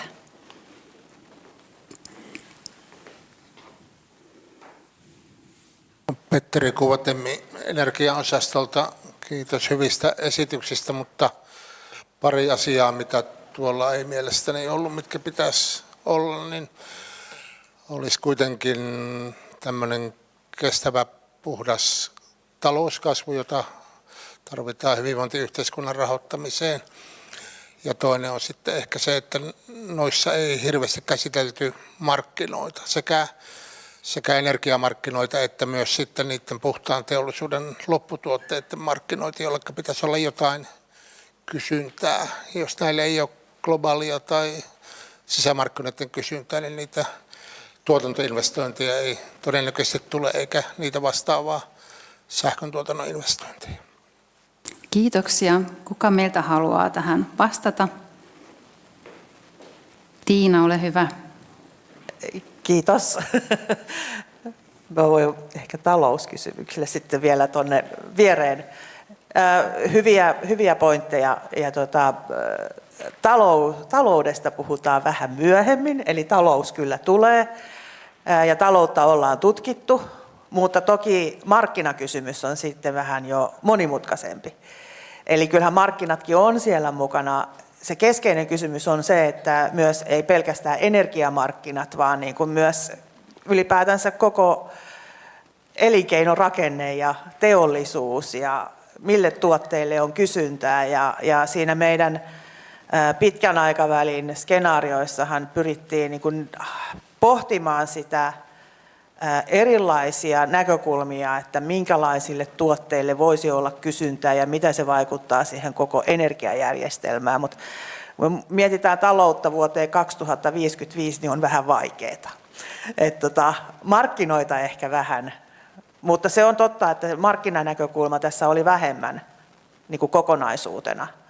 Eli tokihan nyt sitten sähkömarkkinat on siellä niin kuin käytännössä mukana kaikkialla, mutta en tiedä, haluuko Santtu sanoa taloudesta? Voin sanoa jotain ja avaan sitten myöhemmin iltapäivällä vielä pikkusen enemmän ja raportissa sitten vielä vähän enemmän, mutta tosiaan tutkittiin sinänsä talouskysymyksiä, sanotaan investointien talousvaikutuksia, katsottiin myöskin pitkän aikavälin skenaarioiden talousvaikutuksia ja vaikutuksia talouskasvuun. Mutta niin kuin Tiinakin tuossa sanoi, että sitten kun mennään sinne 2055 vuoteen saakka, niin toki aika haastavaksi menee se sanotaan niin kuin talouskasvun mallintaminen. Meidän täytyy tehdä aika paljon oletuksia sitten myöskin kansainvälisestä kilpailukyvystä, tuottavuuskehityksestä, mutta on pyritty kuitenkin tekemään vaihtoehtoisia skenaarioita sitten myöskin sinne tulevaisuuteen ja vähän hahmottelemaan sitä, että mitkä ne keskeiset kysymykset on, mitä pitäisi pystyä edistämään, jotta sitten vihreätä talouskasvua pystytään edistämään. Kiitoksia. Selvä. Ole hyvä. Joo, mä oon tosiaan Nelli Immonen, ilmastoasiantuntija Suomen luonnonsuojeluliitolta. Kiitos paljon esityksistä. Mulla tuli tuosta Tiinan esityksestä mieleen kysymys. Esittelit sitä, että miten kestävään energiajärjestelmään päästään. No Suomessahan on ylikulutuspäivä tänä vuonna ollut 1. päivä huhtikuuta, mitä se tarkoittaa, että Suomi on kuluttanut osuutensa maapallon niin kuin, luonnonvaroista. Niin siinä esittelit, että esimerkiksi on niin kuin, energiatehokkuus ja uusiutuvien energiahankkeiden edistäminen, mitkä on tietysti tärkeitä ja hyviä, mutta miten niin kuin kulutuksen vähentäminen on sitten huomioitu teidän tutkimuksessa? Tai huomioitiko sitä ollenkaan? Äärimmäisen tärkeä kysymys ja itse asiassa omia lempiaiheita. Myöskin se, että miten me saadaan niin kuin koko yhteiskuntajärjestelmästä vähemmän kuluttavaa. Ja se kulutusnäkökulma ehkä tuli eniten siellä meidän skenaariotyössä. Eli meillä oli myös vaihtoehtoisia skenaarioita, missä oletettiin, että meidän niin kuin normit ja käyttäytyminen muuttuu niin kuin tietyllä tavalla vähemmän kuluttaviksi. Mutta sehän vaikuttaa sitten tietyllä tavalla, että me ollaan niin kuin lähtökohtaisesti oletettu, että meidän niin kuin normatiivinen käytös ja meidän niin kuin tietyllä tavalla miten me tehdään päätöksiä meidän omassa arjessa, niin se on niin kuin erilaista kuin mitä se on niin kuin nykyään. Mutta se tulee sieltä sitten meidän niin kuin skenaariolaskelmien kautta, että siellä näkyy sitten myös niitä tuloksia, että mitä sillä niin kuin tietyllä tavalla enemmän tämmöiseen kestävään kuluttamiseen siirtymisellä, että mitä se vaikuttaa sitten ei pelkästään energiasiirtymään, mutta ylipäätänsä sitten kaikkeen muiden raaka-aineidenkin kuluttamiseen. Eli siellä nyt on lähtökohtaisesti myös oletuksia tehdään niin kuin tästä luonnonvarojen niin kuin käytön vähentämisestä resurssitehokkuuden kautta, mutta sitten myös sen ihan niin kuin oletetun käyttäytymisen muutoksen kautta. Mä en tiedä, haluuko Syke vastata vielä? Joo. Joo, Maria Kopsakangas-Savolainen Sykestä. Ehkä muutamalla sanalla kommentoisin tätä kulutukseen liittyvää. Eli tämä nousee erityisesti keskiöön sitten siinä meidän tiekarttatyön 3. vaiheessa. Eli kun hiilinegatiivisuutta vahvistetaan, niin siinä tilanteessa on erityisen tärkeää, että pyritään turvaamaan se ekologinen, mutta sosiaalinen kestävyys. Toki tietenkin myöskin aikaisemmissa vaiheissa, mutta erityisesti sitten siinä vaiheessa.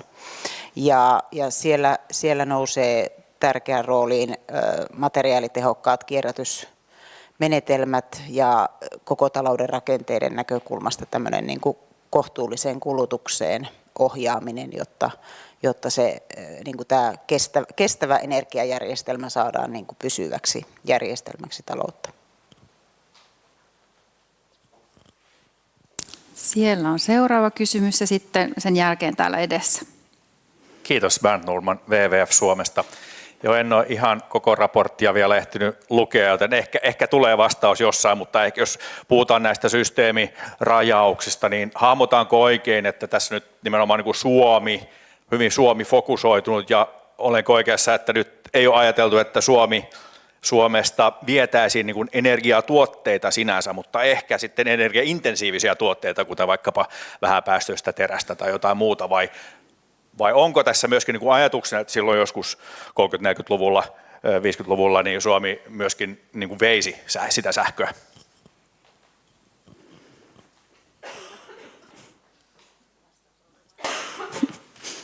Jälleen hyviä kysymyksiä. Mä en tiedä, mihin päin, kannattaako mulla näin päin vai näin päin.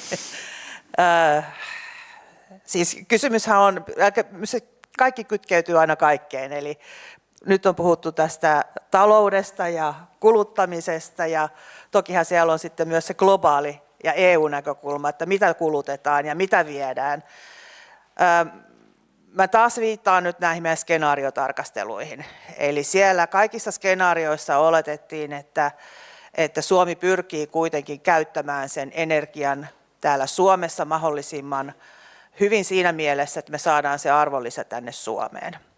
Eli missään skenaarioissa ei oletettu, että me pyritään niin kuin lähtökohtaisesti lisäämään kotimaista sähköntuotantoa pelkästään vientiin.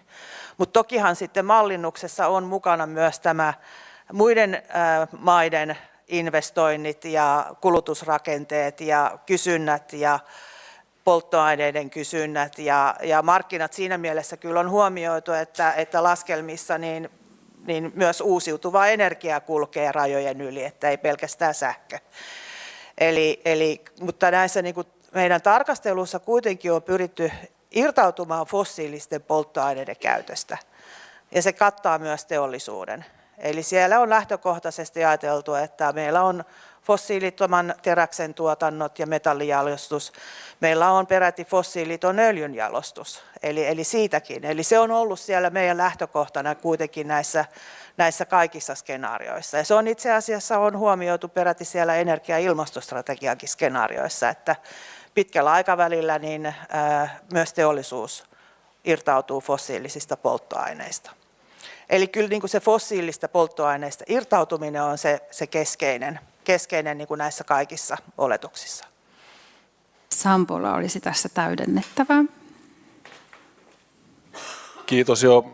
Ihan lyhyet täsmennykset tähän kulutuskysymykseen, tähän vientikysymykseen. Niin meidän nämä laskennalliset skenaariot, mitä tässä tehtiin, niin niistä ei voida ajatella, että mikään niistä olisi sillä tavalla täysin kestävää, että ne jotenkin täyttäisi tämän kestävän määritelmän. Ja niinpä epäsuorasti siitä on pääteltävissä ne statementit, mitä meidän tiekartassa nousee kyllä vahvasti esille. Eli juuri tämä, mihin Maria viittasi, että kulutusta on pakko kohtuullistaa. Se on niin kuin ihan selkeä päätelmä, ja sen takia tämä energiatehokkuusasia on myös hyvin, hyvin oleellinen, tunnistettava ja edelleen niin kuin pöydälle nostettava asia. Tämä niin kuin yksi.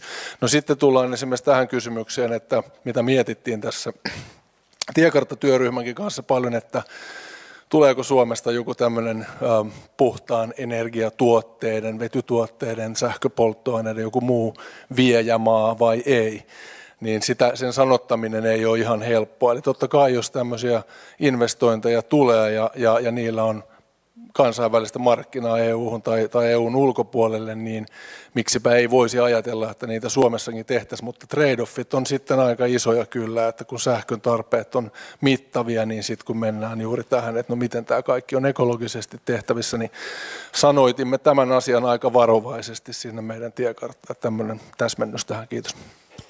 Kiitoksia Sampo, ja sitten tässä oli edessä kysymys. Joo, kiitos paljon napakoista alkuesittelystä. Olen Marju Silander Suomen Omakotiliitosta ja me edustetaan pientalo- ja vapaa-ajan asukkaita. Ja nyt tietysti meidän näkökulmasta on tämä asuminen kaikessa eri muodossa, oli se sitten vakitusta tai vapaa-aikana tapahtuvaa, niin nouseeko jo tähän 10 vuoden ensimmäiseen jaksoon jotain konkreettisia, mitä esimerkkinä voisitte kertoa, että mitä ajatellaan tällä sektorilla tehtäväksi, vähän viitaten tähän kulutukseen, mutta nyt tähän asumiseen liittyen, mitä toimia ja miten sitä voidaan mennä eteenpäin. Kiitos. Kiitoksia. Kuka meillä haluaisi vastata tähän asumiseen liittyen? Katselen, täällä ei taida olla meidän ketään rakennuksen ja rakentamisen asia. Green Building oli tuossa naapurihuoneessa. Entinen VTT-kollega tuli vastaan ja luulin, että se tulee tänne. Mutta tosiaan niin kauhean hyvää vastausta en pysty sanomaan, mutta niin kuin oletetaan, että Suomi toteuttaa kaikki EUn direktiivit. Eli siellä on tämä EED-direktiivi ja sitten olemassa olevien rakennusten energiatehokkuuden kasvattaminen. Ne on itse asiassa tosi tiukkoja. Eli se, että miten niin kuin meidänkin laskelmissa niin toteutetaan ne kaikki direktiivit, niin se vie jo sitä kehitystä aika paljon eteenpäin. Me ollaan aikoinaan tehty tämmöistä arvioa siitä, että miten eri sektoreilla energiatehokkuus on toteutunut. Ja itse asiassa se näkyy siellä rakennuspuolella, että rakennuspuolella itse asiassa niin tämä politiikka on ollut tosi tehokasta sen suhteen, että energiatehokkuus on niin kuin tietyllä tavalla edistynyt. Ja nythän sitten tulee tietysti tämä uusiutuva energia integrointi sinne rakennuksiin. Eli kyllä sielläkin varmasti tämä monipuolinen energianhankintarakenne tulee jatkossa näyttäytymään, että varsinkin siellä pienrakennusten puolella. Kiitoksia Tiina. Täältä tulee varmaan täydennystä. Tuleeko Mia vastaukseen? VTT:ltä, hei. Mä oon rakennusten energian kanssa tekemisissä. Ja, tässä tutkimuksessa niin, se oikeastaan liittyy tuohon oikeudenmukaisuuden ja turvallisuuden asiaan, mitä me tutkittiin.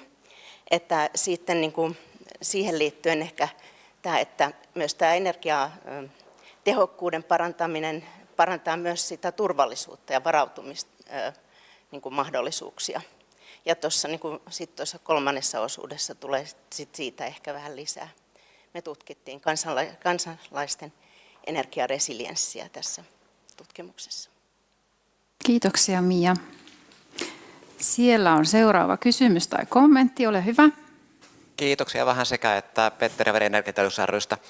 Pohdin tuossa alussa, kun Sampo aloitti tämän esittelyn, niin siinä tuli, että markkinat eivät tee riittävästi ja tarvitaan paljon muuta. Kumminkin toisaalta viitattiin siihen, että meillä on hyvin resilientti energiajärjestelmä. Se pitkälti on tullut markkinavetoisesti, että se on antanut sen monipuolisen energiatarjonnan, mikä rakentuu tänne, mikä on sitten markkinavetoisesti myös ratkaissut näitä kriisejä pienen töyssyn jälkeen, mutta itse asiassa yllättävän nopeasti toteuttanut sitten meillä muun muassa venäläisestä energiasta irtautumisen.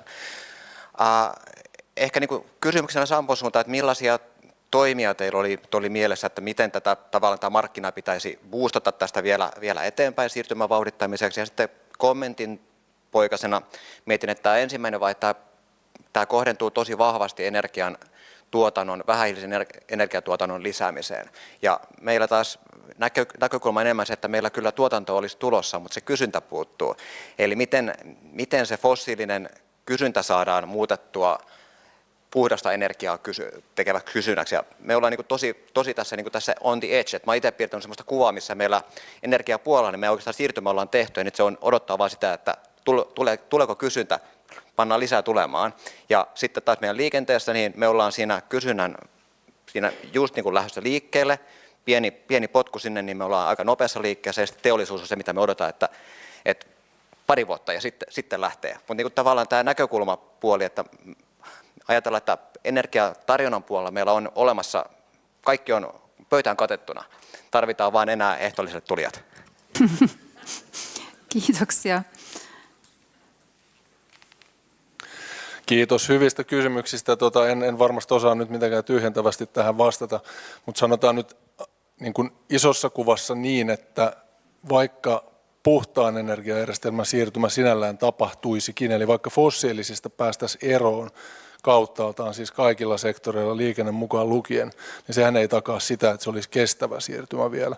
Et meillähän on nyt jo paljon nähdään sitä, että miten vaikka tuuli- ja aurinkovoima sijoittuu maastoon ja muuta, että siinä on aika paljon tehtävää, ja sitten mitkä ovat tällaisten, vaikka millä me korvataan ne loput fossiiliset, nestemäiset polttoaineet ja muut, niin tässä on monia kysymyksiä, joita tähän kokonaisuuteen liittyy, että se on niin kuin yksi näkökulma tähän, mutta sitten en tiedä, haluaako Santtu ottaa kantaa jollain tavalla näihin ohjauskeinoasioihin tai toimiin, että perustaloudellisilla ohjauskeinoilla varmaan voidaan aika pitkälti vaikuttaa, mutta haluatko Santtu jotain sanoa siitä? No siinä sä aika hyvin sanoitkin sen jo, että päästöperusteisen hinnoittelun tai päästöjen hinnoittelu ylipäätään, niin sehän nyt on melko tärkeää, että sitten täytyy pitää kiinni ja vahvistaa entisestään. Toki sitten jos miettii näitä hyödykkeitä, mitä Suomessakin pystyttäisiin vähähiilisesti valmistamaan, niin niillähän täytyy olla kansainvälistä kysyntää, ja tavallaan se kysynnän ohjaus ei kuitenkaan ole sitten aivan täysin vain ja ainoastaan Suomen käsissä, että sitten pitää pyrkiä vaikuttamaan EUn kautta esimerkiksi globaaleilla markkinoilla tiettyjen hyödykkeiden kysynnän kasvuun. Mutta no tuossa raportissakin, jos jaksat sen kahlata läpi, niin siellä on tai itse asiassa se on eräässä toisessa raportissa, mikä me julkaistiin ihan vasta, melkein yhtä pitkä, mutta siellä on niin sektorikohtaisesti käyty läpi sitä nykyistä ohjauskeinomaailmaa ja sitten myöskin ehdotettu niin uutta ohjausta, millä pystyttäisiin tai vihreitä tai kestävää energiasiirtymää viemään eteenpäin. Mutta nämä perusprinsiipithän siellä on kuitenkin mukana.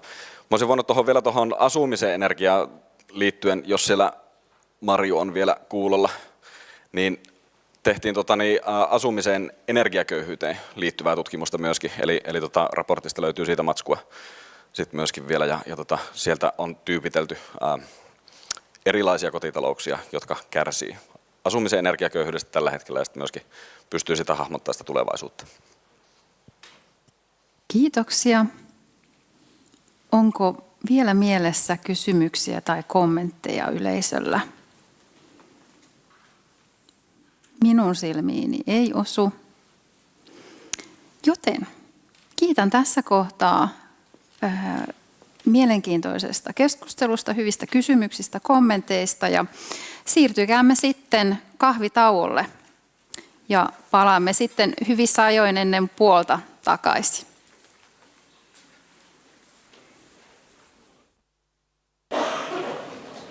Se on aina puolet näiden tilaisuuksien hauskuudesta ja Annista se, että pääsee juttelemaan tuttujen ja entuudestaan tuntemattomien ihmisten kanssa näistä mielenkiintoisista teemoista.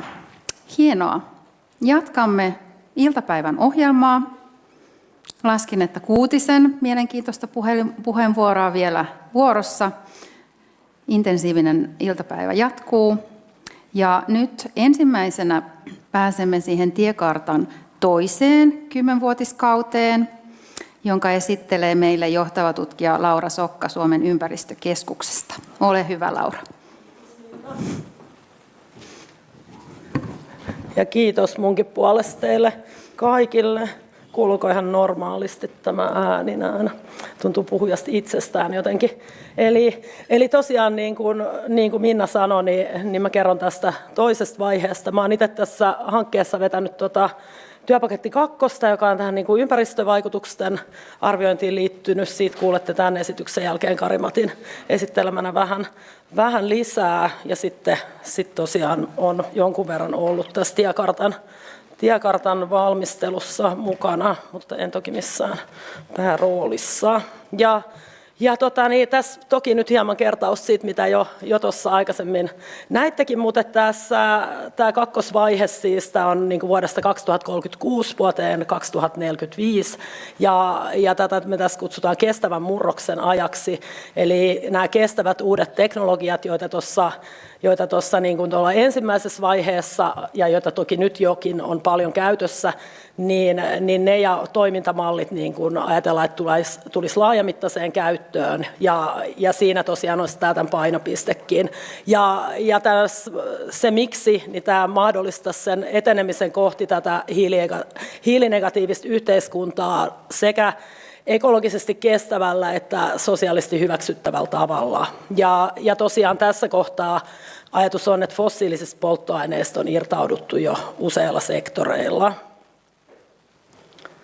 Ja no sitten kun katsotaan näitä muutosaskeleita tällä aikavälillä, niin tätä kestävää sähköntuotantoa tarvitaan niin kuin edelleen lisää tämän loppukulutuksen sähköistyessä. Se on toki se, mikä meillä on jo nyt tapahtumassa, mutta se niin kuin jatkuu tässä. Ja tähän liittyen meillä on nämä vetytalouden investoinnit mainittu, mutta kuten Sampo taisi sanoakin, niin mitään niin kuin vahvaa kantaa ei olla tässä tiekartassa sinänsä otettu siihen. Ja toki sitten, koska näitä fossiilisia päästöjä aina jää, niin tässä sitten erityisesti tulee ajankohtaiseksi tämä jäljellä olevien fossiilisten päästöjen kompensointi ja niin kuin yhteiskunnan saattaminen hiilinegatiiviseksi. Niin ne edellyttää näitä hiilenpoistoteknologioiden lisäämistä, joistahan nytkin jo paljon puhutaan. Ja sitten tietenkin tässä on tämä investointien sijoittaminen ekologisesti ja samalla sosiaalisesti kestävällä tavalla ja sitten toisaalta myös niin kuin taloudellisesti kannattavalla tavalla, niin se aiheuttaa näitä niin kuin toisaalta aika vahvoja haasteita. Ja tässä sitten tämä ekosysteemien ennallistaminen esimerkiksi voi olla yksi tällainen. Ja sitten toisaalta kansalaisten luottamus, osallistaminen ja kokemus oikeudenmukaisuudesta niin kuin on ihan olennainen niin kuin tämän kestävän energiasiirtymän onnistumisen edellytys. Ja me ollaan myös tässä nostettu esiin niin kuin ympäristödiplomatia ja tosiaan tämä energiaturvallisuus, jotka meidän nähdäkseen niin kuin tässä täytyisi sit kytkeytyä yhä tiiviimmin osaksi tätä kokonaisuutta. Ja mitä tällä muutoksella sitten siis tavoitellaan? No niin kuin tuossa alussa toki jo tiiviimmin tulikin esiin, niin tällä niin kuin tämmöisellä omavaraisemmalla energia- ja raaka-ainehuollolla pyritään niin kuin entisestään lisäämään tätä kokonaisturvallisuutta ja vähentää riippuvuutta EUn ulkopuolisista toimijoista.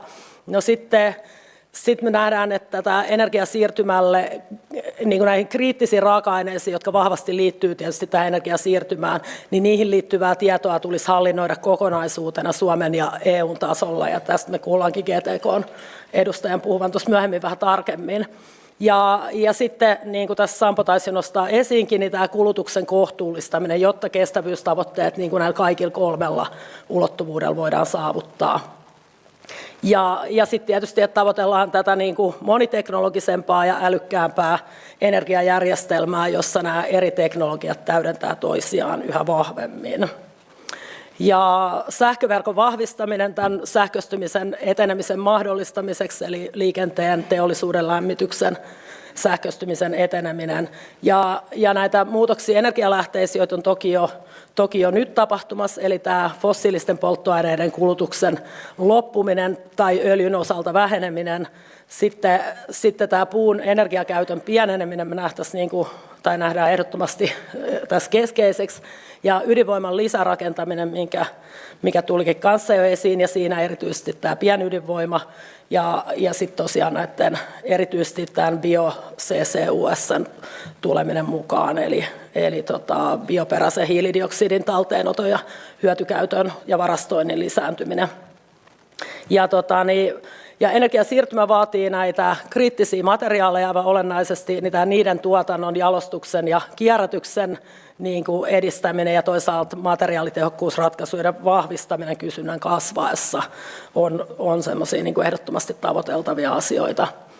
No mitä sitten pitäisi lopulta toteutua tämän seurauksena, jotta ollaan sillä polulla kohti sitä toivottua lopputulemaa. Eli nämä niin kuin kestävän kasvun periaatteet, oikeudenmukaisuus ja kustannustehokkuus, niiden pitäisi olla energiainvestointien ohjaajia päätöksenteossa. Sitten yhteiskunnan rakenteet tulisi olla muokattu tukemaan energian ja muiden resurssien kulutuksen kohtuullistamista. Ja tämä ympäristövaikutusten niin kuin aiempaa tiukempi huomiointi energiainvestointien alueellisen sijoittamisen ohjauksessa. Ja tässä erityisesti nämä biodiversiteettivaikutukset ohjaajana ja niin kuin näiden pitäisi olla, mitä me ollaan tässä hankkeessa erillisessä raportissa, joka myös on äskettäin julkaistu, niin tarkemmin käytykin läpi. Eli tämä niin kuin sijoittamisen periaatteet selkeytetty ja niin kuin kerätyn uuden tiedon avulla tunnistetaan ja vältetään tämmöisiä kasautuvia ja pitkäaikaisvaikutuksia. Ja sitten viime kädessä, koska kaikilta vaikutuksilta ei voida välttyä, niin tämä lisääntyvästä maankäytöstä aiheutuvien luontohaittojen kompensointi. Ja sitten me ollaan tässä nostettu esiin tämä, että osa näistä kaivosverotuotoista suunnattaisiin rahastoon, jonka tuotoilla pyrittäisiin kompensoimaan tuleville sukupolville tämän meidän niin kuin nykyisen sukupolven raaka-ainekäyttöä. Ja vielä sitten jatkona tälle tämä teknologioiden yhteensopivuuden parantaminen ja elinkaaren pidentäminen tuotekehityksellä ja sitä tukevalla sääntelyllä. Ja tässä sitten myös tämä uusien teknologioiden käyttöönoton edistäminen ja tässä niin munkin tuossa 2 kertaan sama, mutta tässä ehkä nostan esiin tämän energiavarastojen niin kuin rakentamisen ja energiavarastojen rakennettuja kulutusjoustoja lisäämällä tämä niin kuin sähkön kulutuksen ja tuotannon ajallisten eroavaisuuksien tasaaminen ja sitten toisaalta rakentamalla näitä. Ja pysyviä hiilidioksidin poistoja tuottavia teknologioita, että niitä olisi integroitu tähän energiajärjestelmään ja teollisuuteen. Ja tästähän Tomi puhuikin niin kuin tarkemmalla tasolla näistä haasteista, mitä tähän liittyy ja mitä tarvittaisiin. Ja sitten toisaalta niin kuin ajatellaan, että myös nämä kokonaistaloudelliset vaikutukset tulisi arvioida uusilta teollisilta investoinneilta entistä tarkemmin. Eli tässä nämä, mitä tältä toiselta kaudelta ollaan ajateltu. Kiitoksia.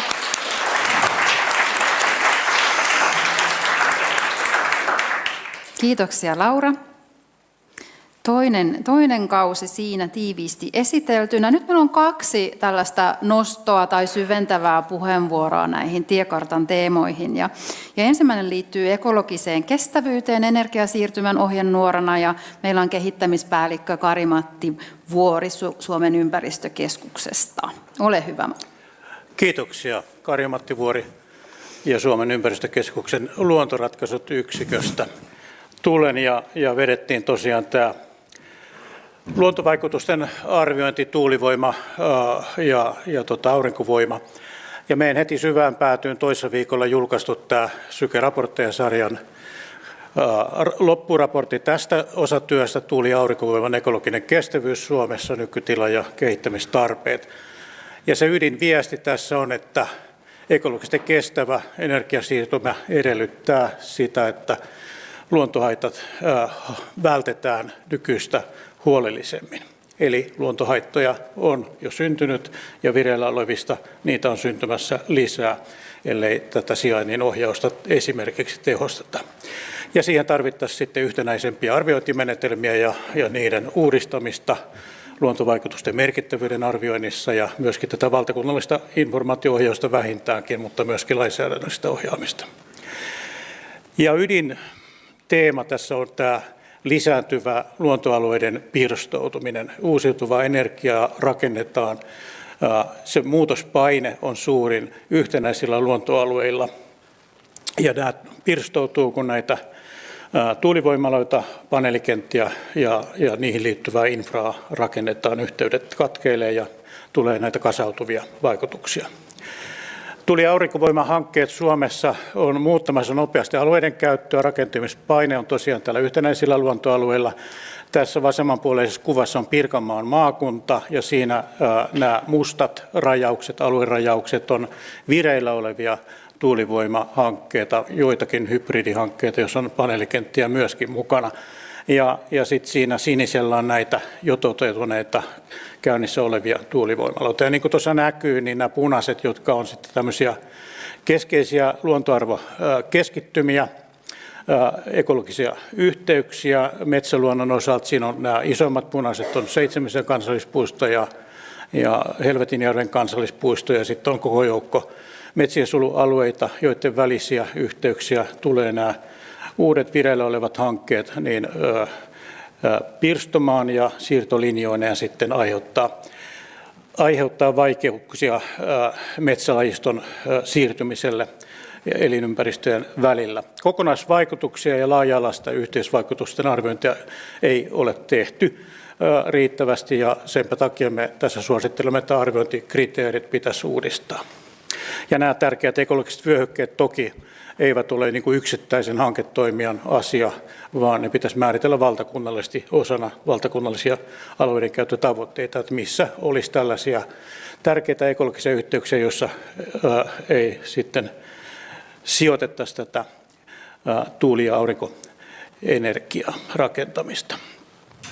No se, että tämä yksittäisen tuulivoimapuistojen pirstova vaikutus arvioidaan niin kuin hankekohtaisesti osana muuta luontovaikutusten arviointikäytäntöä.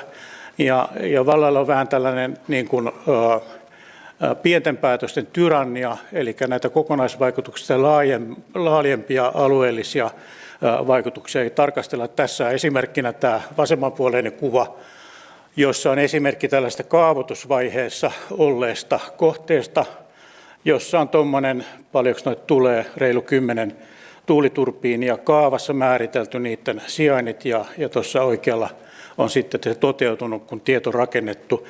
Ja tuossa oikean puolen kuvassa on tuommoinen yhtenäinen metsävyöhyke, jossa sitten hyvin näkyy, että kun on tuulivoimalta rakennettu, niin siinä on pirstonut tuo yhtenäinen metsäalue, paitsi tuulivoimaloiden, niin myöskin sille tulleen uuden avohakkuun kautta. Ja tuossa oikeanpuoleinen kuva sitten tuo iso Suomen kartta, niin siinä on tämä tilanne esimerkkinä vaan, että kuinka sinne on tulossa. Siellä on harvempi joukko, 3 kaikkiaan, muistaakseni noita Lapin kolmioon sijoittuvia tuulivoimahankkeita, jotka on toteutunut, ja noin muut on sitten näitä vireillä olevia, joista tuskin kaikki tulee toteutumaan, mutta jos osakin toteutuu, niin tuossa on aikamoiset luontovaikutukset sitten tämän alueellisen tason mittavuuden takia, että siellä on 10 000, 11 000 neliökilometrin alueella sitten näitä 100 turbiinia per tuulivoimapuisto, niin siinä puhutaan jo merkittävästä maankäytön ja luontoympäristön muutoksesta. No, on ilmeistä, että ei voida välttää luontohaittoja, kun halutaan siirtyä uusiutuvaan energiaan. Jotta se voitaisiin tehdä ekologisesti kestävästi, niin pitäisi noudattaa tällaista, me suositellaan tällaista niin sanottua kompensaatiohierarkiaa, eli ensimmäisenä tässä niin kuin makrotason sijoittelussa mentäisiin siihen suuntaan, että yleispiirteiden suunnittelu kohdennettaisiin alueisiin, joissa onnistutaan välttämään keskeiset luontohaitat.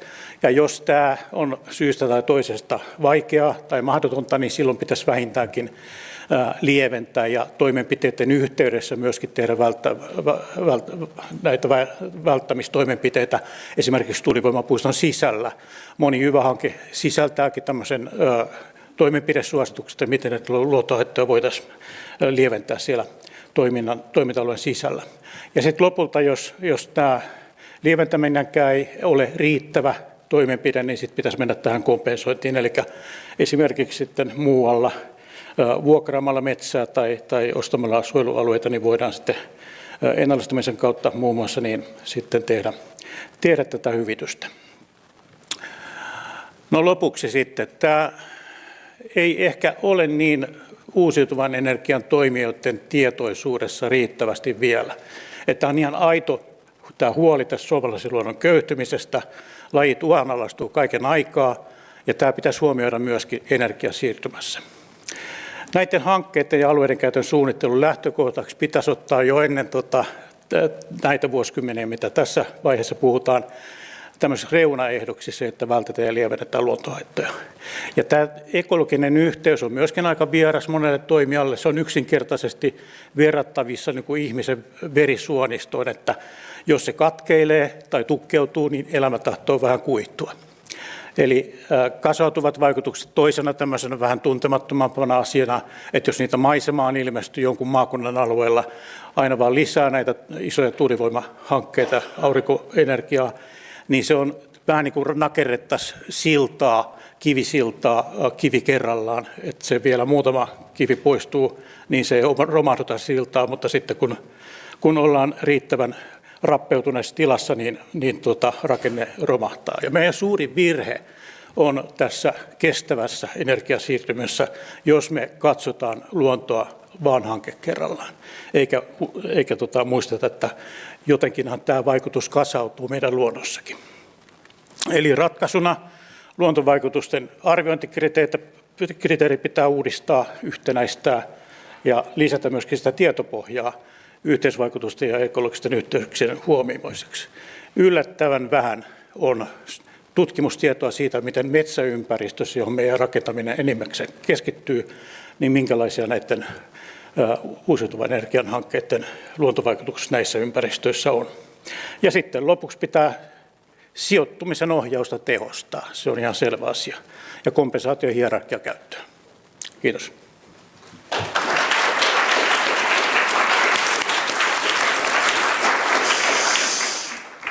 Kiitoksia Kari-Matille tästä syventävästä puheenvuorosta ja nyt meillä on seuraava syventävä puheenvuoro ja se liittyy energiasiirtymän kriittisiin raaka-aineisiin Suomessa. Ole hyvä Mari Kivinen, sinä olet erikoistutkija GTK:sta, ole hyvä. Joo, kiitos Minna. Joo, eli katsotaan vähän näitä raaka-aineasioita, ne on tässä jo noussutkin muutaman kerran esille. Ja tosiaan nyt kun mennään tätä energiasiirtymää, luovutaan niistä fossiilisesta, niin me siirrytään tästä polttoaineriippuvuudesta materiaaliriippuvuuteen. Ja tosiaan se kaikki juontaa juurensa sieltä, että me saadaan nämä uusiutuvat energiat talteen, me tarvitaan laitteita siihen tuotantoon, me tarvitaan varastointiteknologioita ja myös sitä sähkön siirtoa. Ja näihin kaikki ne rakentuu sitten näille mineraalipohjaisille raaka-aineille. Ja nyt tässä siirtymässä tämä globaali tarve on niin suurta, ettei tämä kierrätys valitettavasti pysty kattamaan sitä. Eli käytännössä se tarkoittaa sitä, että meillä on iso tarve uudelle kaivostoiminnalle, mikä sitten toisaalta aiheuttaa geopoliittisia haavoittuvuuksia, koska nämä ei ole mitenkään niin kuin tasaisesti jakautunut globaalisti. No sitten jos me katsotaan tämän energiasiirtymän aikavälillä, niin meidän on välttämätöntä siirtyä sinne materiaalitehokkaaseen kiertotalouteen tämän niin kuin alkutuotannon rinnalla. Eli näitä molempia tarvitaan ja se on nostettu tähän tiekarttaan myös vahvasti. Ja tuossa kuvassa toi niin kuin visualisoi sitä muutosta, mitä me on tässä vuosisatojen varrella ollut materiaalien käytössä. Eli lähdetään tuolta alhaisesta raaka-aineintensiteetistä koko ajan nousten ylöspäin ja samalla se erilaisten tarvittavien raaka-aineiden lukumäärä lisääntyy. Eli tämä on se, niin kuin se pohja.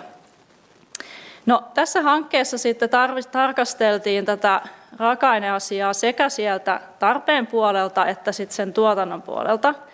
Ja esimerkiksi tässä tutkimuksessa, mikä tehtiin VTT, Syke ja GTK:n yhteistyönä, niin tarkasteltiin sitä tarvetta ja lopputuloksena voin sanoa, että se tulee kasvamaan Suomessa huomattavasti. Suurimmat ne materiaalivirrat liittyy teräkseen ja betoniin, eli ihan siihen infraan, mikä vaaditaan näiden laitteistojen pystyttämiseen.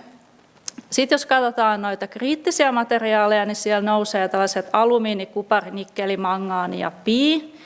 Ja sitten toisaalta nämä niin kutsutut harvinaiset maametallit, niin ne on hyvin pieninä määrinä, mutta toisaalta ne on niin erittäin oleellisia näissä tämmöisissä keskeisissä komponenteissa, esimerkiksi tuulivoimaloiden magneeteissa. Ja no tässä sitten tehtiin tämä johtopäätös, että riippuvuus erityisesti Kiinasta on hälyttävän korkealla tasolla, eli sieltä päästään sinne geopolitiikkaan, ja tämähän ei ole vain Suomen ongelma, vaan koskettaa koko EUta, joka on hyvin riippuvainen tästä globaalista tuotantoketjuista. Ja sieltä sitten päästään aasinsillalla tähän nykytilanteeseen, eli nythän EUssa on lähdetty voimakkaasti ajamaan tällaista politiikkaa, jolla pyritään tätä omavaraisuutta kasvattamaan. Ja sieltä olen nostanut tähän tämän CRA:n, mikä on kriittisten raaka-aineiden asetus, mikä tuli pari vuotta sitten voimaan, ja siellä sitten pyritään nostamaan sekä kaivosjalostus- että kierrätyspuolella sitä EU-alueen omavaraisuutta, ja tämä koskettaa myös Suomea, että siellä on näitä jäsenmaita velvoittavia asioita. No sitten jos mennään tähän tuotantopuoleen, niin voidaan sanoa, että Suomessahan siis tuotetaan jo paljon energiasiirtymän raaka-aineita. Meillä on, no tähän on nostettu nyt nikkeli, kupari, koboltti, platinaryhmä, fosfaatti ja uraani, ja sitten litium on tulossa nyt tuotantoon siellä kaustisilla. Ja tässä kuvassa tämä kuvaa nyt koko arvoketjua. Siinä on siis kaivokset, jalostamot, sitten esimerkiksi akkuarvoketjun näitä prekursorimateriaaleja ja muita. Eli nähdään, että meillä on aika paljon niin kuin tätä teollisuutta jo olemassa, mikä tukee tätä kriittisten raaka-aineen tuotantopuolta.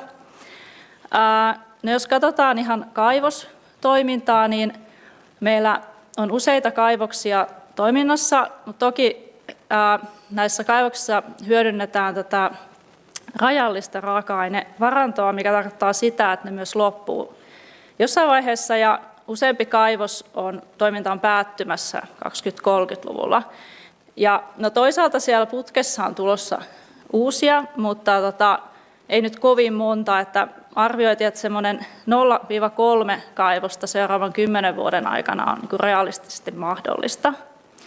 Toki sitten nykyisessä voi olla laajennuksia ja tämän niin kutsutun tuotepaletin laajentamista, mikä on positiivista niin kuin tämän materiaalitehokkuuden kannalta. Ja tästä esimerkkinä vaikka Terrafamen suunnitelmat hyödyntää skandiumia, mikä on nyt ollut uutisissakin. No sitten on näitä kysymyksiä, että miten esimerkiksi tämä kriittisten raaka-aineasetus vaikuttaa näihin investointeihin. Ja sieltähän tulee niitä lupamenettelyjen nopeuttamisia. Ja sitten oli näitä tällaisia investointitukipaketteja myös tuloillaan. Ja no, jos mietitään tätä toimintaa, tämähän on teollista toimintaa, niin ylipäänsä ennakoitava sääntelyympäristö ja hyvin resurssoidut lupamenettelyt on tapoja edesauttaa sitten tätä toiminnan kehittymistä. No sitten yksi osa tätä hanketta oli tämä pitkän aikavälin tietopääoman kasvattaminen, mikä on yksi tapa lisätä sitä omavaraisuutta tai pyrkiä lisäämään sitä. Ja tässä niin kuin katsottiin erityisesti kallioperäraaka-aineita ja niihin liittyvää kansallista etsintäohjelmaa, mikä on osa tämän CRA:n kansallisia velvoitteita, sekä sitten näitä kaivannasjätteiden raaka-aineita ja niiden tiedonhallintaa, mikä on myös osa sitä asetuksen velvoitteita. Sekä sitten tehtiin näitä ympäristövaikutusten hallinnan edistämiseen tähtääviä tutkimuksia. No tuossa kuvassa minulla on ihan konkreettisesti, että miten esimerkiksi kaivannaisjätteitä tutkitaan menemällä paikan päälle ja ottamalla näytteitä. Ja sitten tässä toisessa kuvassa on esitetty semmoinen, että olemassa olevan tiedon pohjalta, miten voidaan arvioida vaikka pohjaveden virtaussuuntia mahdollisella kaivosalueella.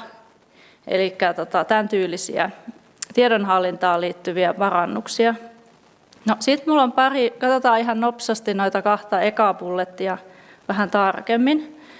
Eli tämän hankkeen puitteissa laadittiin tosiaan tämmöinen konsepti tällaiselle kansalliselle etsintäohjelmalle, mikä sitten luovutettiin TEMiin ja edelleen sitten tuonne komissioon.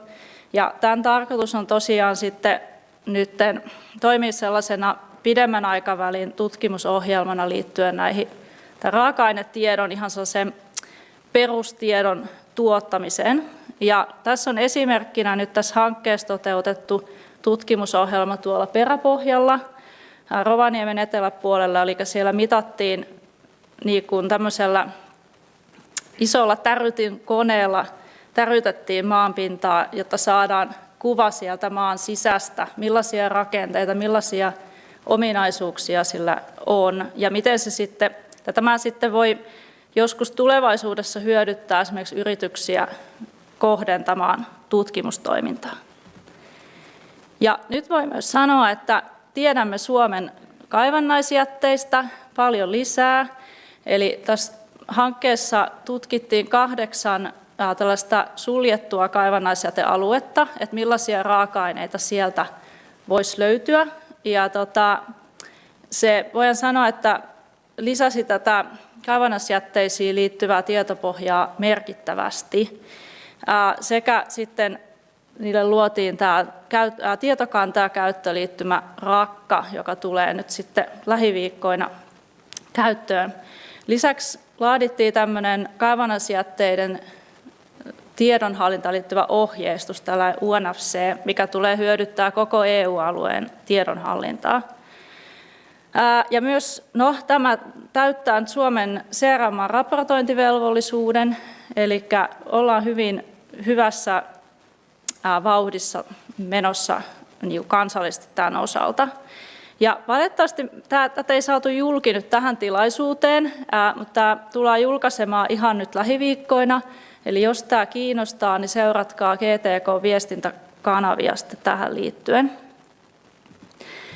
Ja mä haluaisin päättää tämmöiseen kalvoon. Mä halusin nostaa esiin sitä, että tämä tämmöinen kestävä ja omavarainen raaka-ainehuolto on tosi monitahoinen kokonaisuus.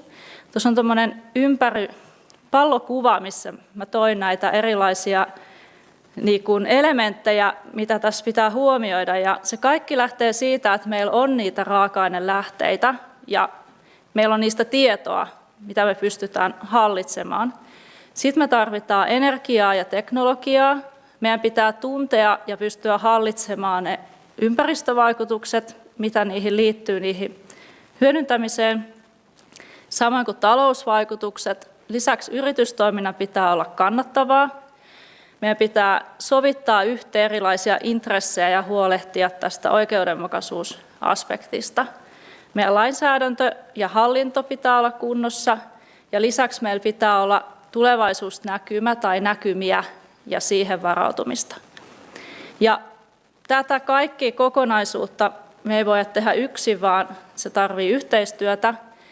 Mä ajattelen, että kaivostoiminta ja kiertotalous ei ole toisiaan, ne ei ole niin kuin tavallaan sellaiset ääripäät, mitkä kilpailee, vaan me tarvitaan niitä molempia, me tarvitaan ne yhdessä, jotta me saadaan tämä energiasiirtymän materiaalipohja turvattua.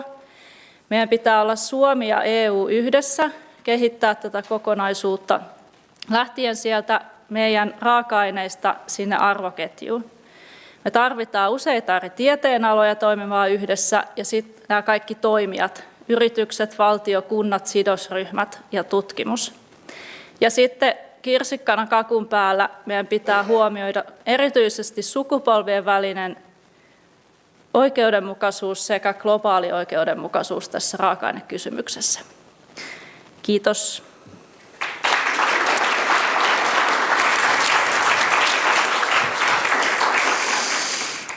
Kiitoksia Mari tästä syventävästä puheenvuorosta.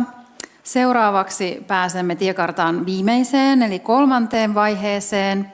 Siitä tulee meille kertomaan tutkimusprofessori Maria Kopsakangas-Savolainen Suomen ympäristökeskuksesta. Ole hyvä, Maria. Kiitoksia, Minna. Hyvää iltapäivää myös minun puolestani. Ja minulla on tässä ilo esitellä teille nyt tämän meidän tämän meidän työn ja tiekartan viimeinen vaihe, eli kestävän energiajärjestelmän aika. Tämä kuva on ollut esillä jo muutaman kerran, mutta ihan lyhyesti kertauksen vuoksi. Eli mistä me tässä kohti pääsääntöisesti puhutaan? Eli me ollaan tässä vaiheessa jo hiilinegatiivisuudessa. Tämän vaiheen tavoitteena on syventää hiilinegatiivisuutta, mutta kuitenkin sitten sillä tavalla, että me voidaan turvata ekologinen ja sosiaalinen kestävyys. Ja tämä aiheuttaa tämän vaiheen osalta niitä päätutkimuskysymyksiä. Tämän viimeisen vaiheen tavoitteena on saattaa meidät kohti tuota meidän tavoitetilaa, joten katsotaan hieman muistin virkistämiseksi, että missä me haluttaisiin vuonna 2055 olla. Tässä tavoitetilassa energiajärjestelmä ei ole enää niin kuin itsenäinen osa, yksittäinen osa, vaan se on jo syvää rakenteita meidän yhteiskunnassa. Se on meidän yhteiskunnan yksi hyvinvointia tuottava osa-alue. Tälle järjestelmälle olennaista on tässä tavoitetilassa, että se olisi tehokas, samalla kuitenkin hyvin muutosjoustava ja sen taustalla siellä olisi pitkäjänteinen ohjaus. Muutaman noston otin tuohon tavoitetilasta eri osa-alueiltaan, vaikkakin nämä kaikki on integroitu voimakkaasti keskenään. Eli energiajärjestelmän osalta tosiaan hiilinegatiivisuus on saavutettu, ollaan irtauduttu fossiilisista polttoaineista, ollaan moniteknologinen järjestelmä. Tämä järjestelmä on reaaliaikaisesti ohjattu ja eri sektoreiden integraatio, energiasektoreiden integraatio, mutta myös integraatio sinne yhteiskunnan rakenteisiin on vakiintunut tässä vaiheessa, eikä enää ole niin sanotusti kehitysvaihe menossa. Talouden ja kulutuksen osalta oltaisiin päästy siihen pisteeseen, että voidaan puhua kohtuutaloudesta ja materiaalitehokas kiertotalous olisi osa tätä meidän talousjärjestelmää. Markkinat olisi kehittynyt tässä vaiheessa sen tyyppiseksi, että markkinat ohjaavat kohtuulliseen kulutukseen, materiaalitehokkaaseen kiertotalouteen ja nämä tukisivat laajalla rintamalla kestävää toimintaa. Yhteiskunnallisen päätöksenteon näkökulmasta tässä tavoitetilassa päätöksenteko tulisi olla läpinäkyvää, hyvin osallistavaa, kuluttajat, teollisuus, eri organisaatiot. Sen tulisi olla tietopohjaista ja tämän koko yhteiskunnallisen päätöksenteon lähtökohtana olisi se, että oltaisiin sellaisessa tilassa, että tämä meidän hyväksyttävyys ja oikeudenmukaisuus olisi varmistettu. No niin kuin tästä tavoitetilasta huomataan, niin tämä on vaativa ja tätä ei voida varmaankaan saavuttaa eikä ylläpitää yksin ja kansainvälinen aktiivinen toimijuus korostuu. Eli me nähdään, että Suomi olisi tässä vaiheessa aktiivinen toimija kansainvälisesti, mallimaa monille muille maille, jotka ovat vielä varhaisemmassa vaiheessa kohti energiasiirtymää. Eli meiltä voitaisiin viedä tiettyjä teknologioita, mutta että meiltä voitaisiin ennen kaikkea viedä sitä tietoa, miten tällainen hallittu prosessi voidaan toteuttaa. Kansainväliset instituutiot ohjaisivat voimakkaasti kehitystä ja Suomi on näissä aktiivisesti mukana sitoutunut kansainvälisiin sopimuksiin. Eli täällä meidän pitäisi olla, niin katsotaan sitten seuraavaksi hieman tämän viimeisen 10-vuotiskauden näitä muutospolkuja, kuinka me kohti tuota tavoitetilaa tässä viimeisessä virstanpylväässä päästään. Ja miksi me yleensäkin vielä tarvitaan tämä viimeinen 10-vuotiskausi. Eli niin kuin mainittiin, niin fossiilisista on jo irtauduttu, meillä on paljon teknologioita käytössä, mutta meillä on edelleen haasteita siellä ekologisen ja sosiaalisen kestävyyden sektorilla erityisesti. Katsotaan seuraavaksi lyhykäisyydessään päähaasteita, mitä me edelleen tässä kauden alussa kohtaamme ja millä tavalla näihin voitaisiin vastata. Eli ehkä keskeisin haaste tämän kauden alussa on se, että meillä on jo todella paljon niitä palikoita paikallaan, meillä on todella paljon ratkaisuja, mutta meidän pitää jollakin tavalla saada nämä tavoitteet sovitettua yhteen ja ratkaistua nämä yhtä aikaa. Toki energiajärjestelmän sovittaminen planetaarisiin rajoihin on kesken. Siellä on tuotannossa, kulutuksessa ja maankäytössä ongelmia siinä mielessä, että emme ole vielä kestävyyden rajoissa. Ja niin kuin tuossa aikaisemmin Karimatin esityksessä muun muassa tuli esille, niin luonnon kuormituksen osalta meillä on siellä haasteita, eli yksittäisten ratkaisujen luontovaikutukset ovat edelleen merkittäviä ja myöskin samalla sitten meillä on tällaisia tietynlaisia erilaisia ekosysteemien katkeamisia, jotka tulisivat tässä viimeisessä vaiheessa vähintään voimakkaasti huomioida. Talouden ja kohtuullisuuden tasapaino ei ole vielä yhteiskunnassa löytynyt. Me ollaan edistytty tässä, mutta markkinat ja kulutusrakenteet eivät vielä täysin tue tätä kestävyyttä. Myöskin siirtymäoikeudenmukaisuuden ja hyväksyttävyyden näkökulmasta hyötyjen ja haittojen jakautuminen ei vielä täysin ole tasapainossa ja on myös alueellisia ja sosiaalisia eroja havaittavissa. Eli se suurin haaste tässä kolmannessa vaiheessa on tämän järjestelmän toiminnan kokonaisvaikutusten yhteensovittaminen.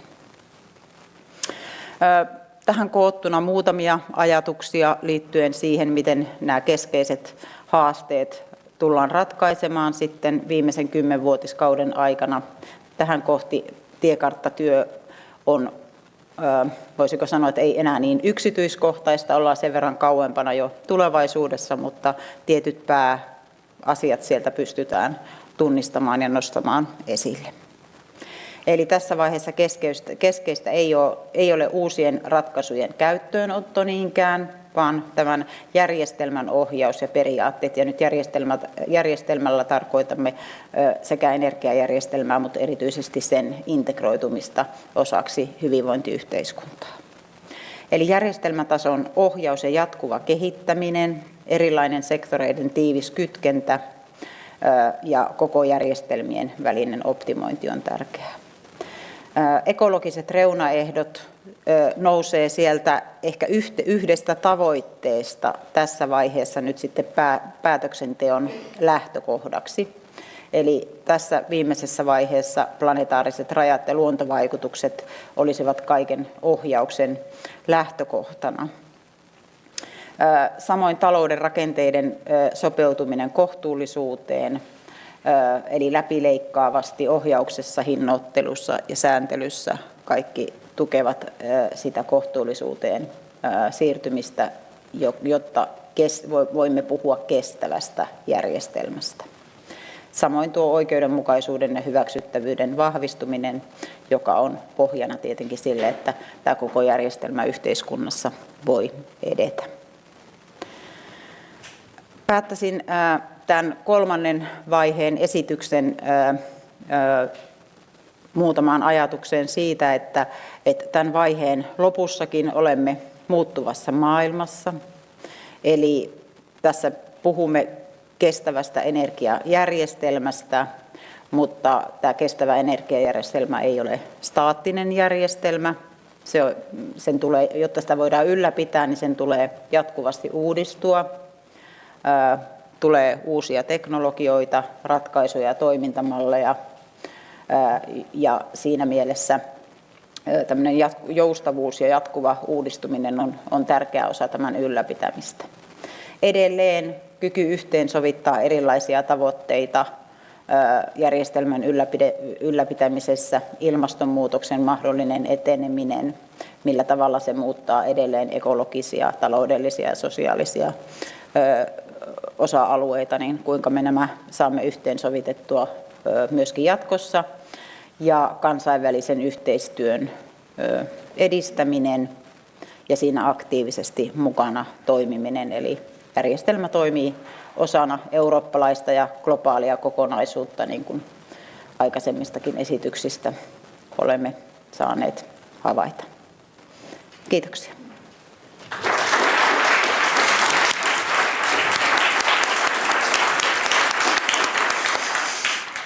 Kiitoksia Maria.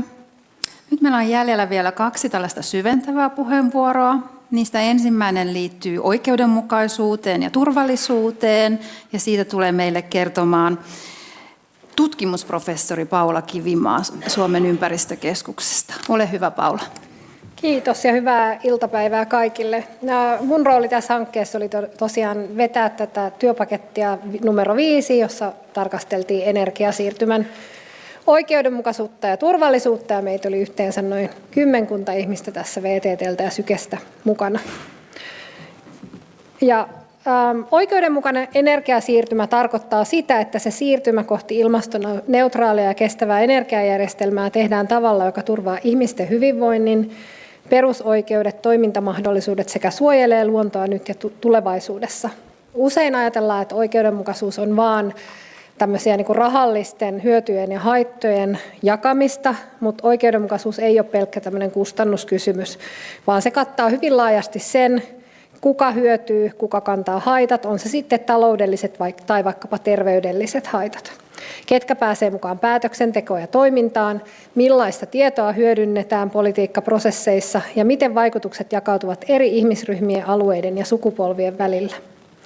Lisäksi oikeudenmukaista energiasiirtymää edistettäessä on tärkeää ottaa huomioon kumuloitavat haavoittuvuudet, eli tällä tarkoitetaan sitä, että jotkut ihmisryhmät voi jo kohdata hankaluuksia jonkun muun vaikkapa sektorin kautta, ja sitten siihen päälle tulisi sitten energiasiirtymän aiheuttamia tai ihan vain energiahinnan aiheuttamia vaikutuksia, ja sitten myös saamelaisten kulttuuri- ja perinteiset elinkeinot.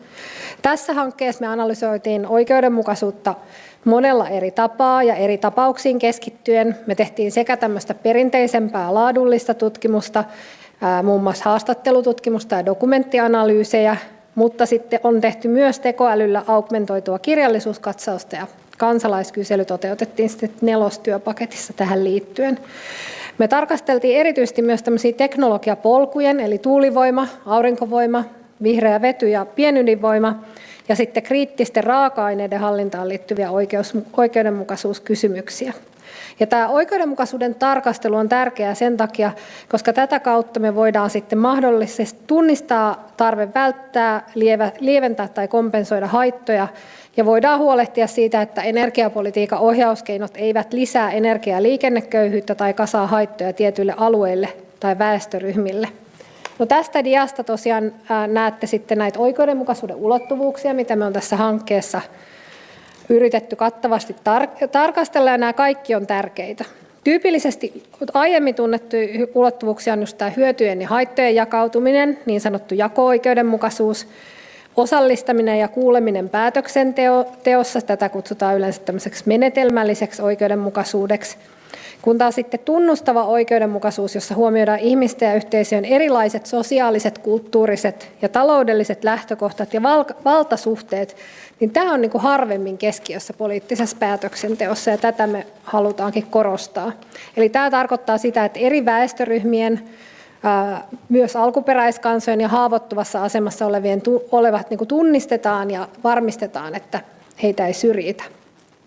Oikeudenmukaisessa siirtymässä haittoja myös ehkäistään ennalta, eli jotenkin tarkastellaan etukäteen, että kenellekään ei kasaantuisi kohtuuttomia haittoja tästä siirtymästä. Hyödyt innovoinnista jakautuisi oikeudenmukaisesti, ja puhtaan energian tuottamisesta syntyvät hyödyt näkyisi myös niillä alueilla, joilla hankkeita toteutetaan. Eri idea on, että myös jotenkin siirtymästä pääsisi hyötymään tämä laajempi yhteiskunta, eikä vain vaikkapa siinä toimivat yritykset.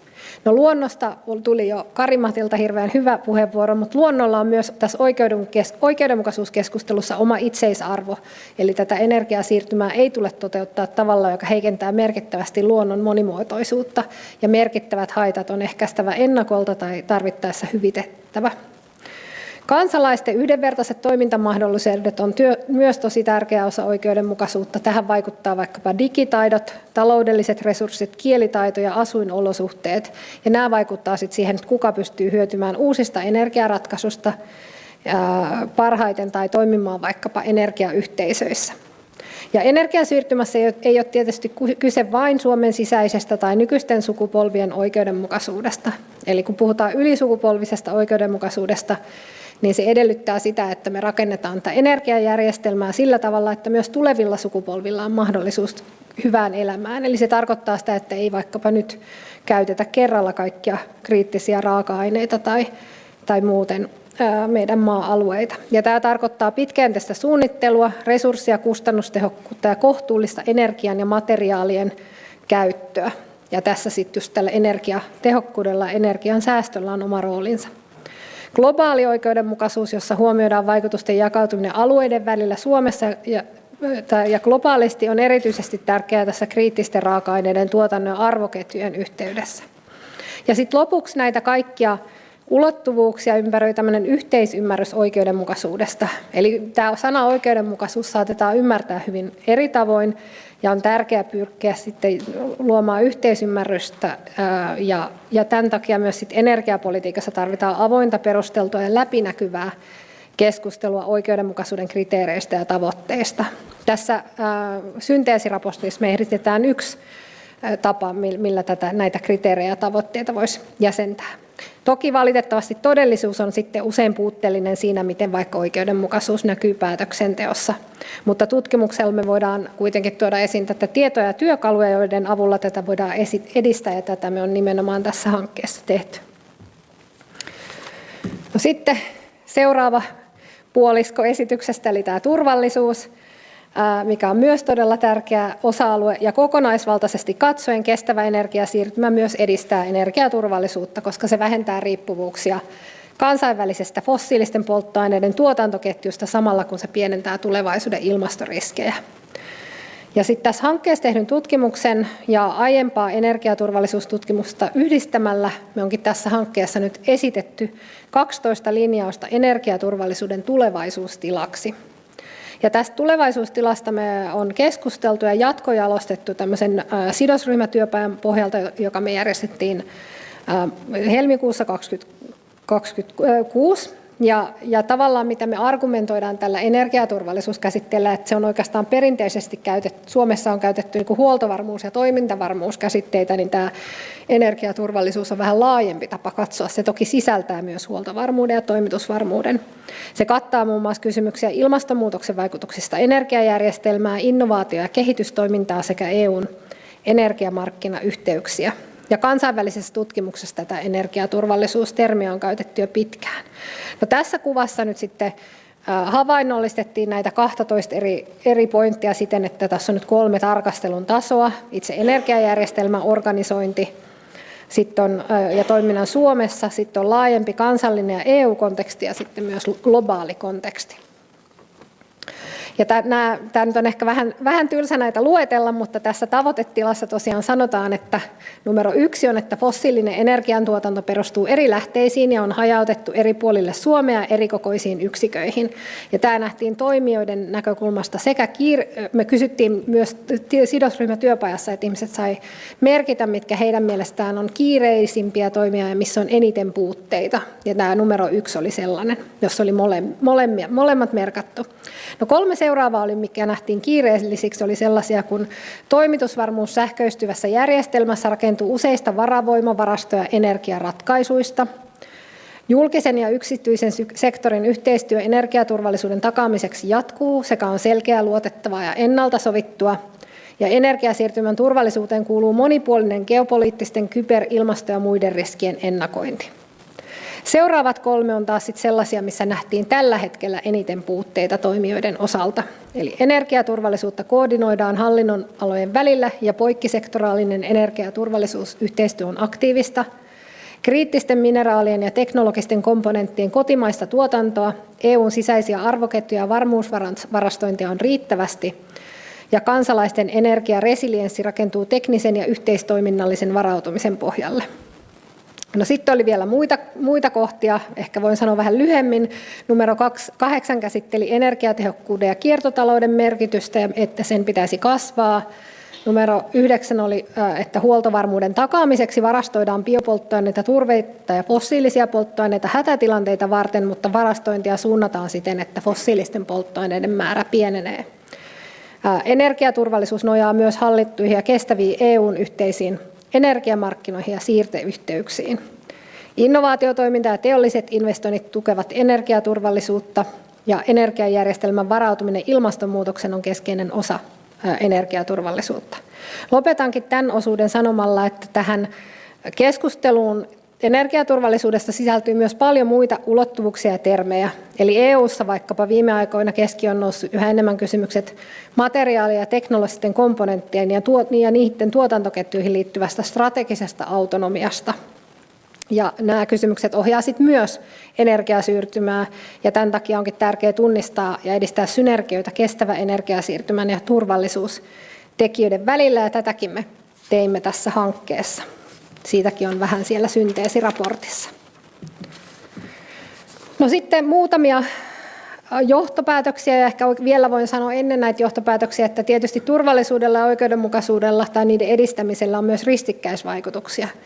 Eli vaikka energiaturvallisuuden parantaminen infrastruktuuria vahvistamalla lisää kuluttajien energiahintaa kasvavien sähkön siirtomaksujen takia, jonka vaikutus on taas sitten pienituloisille suhteellisesti suurempi.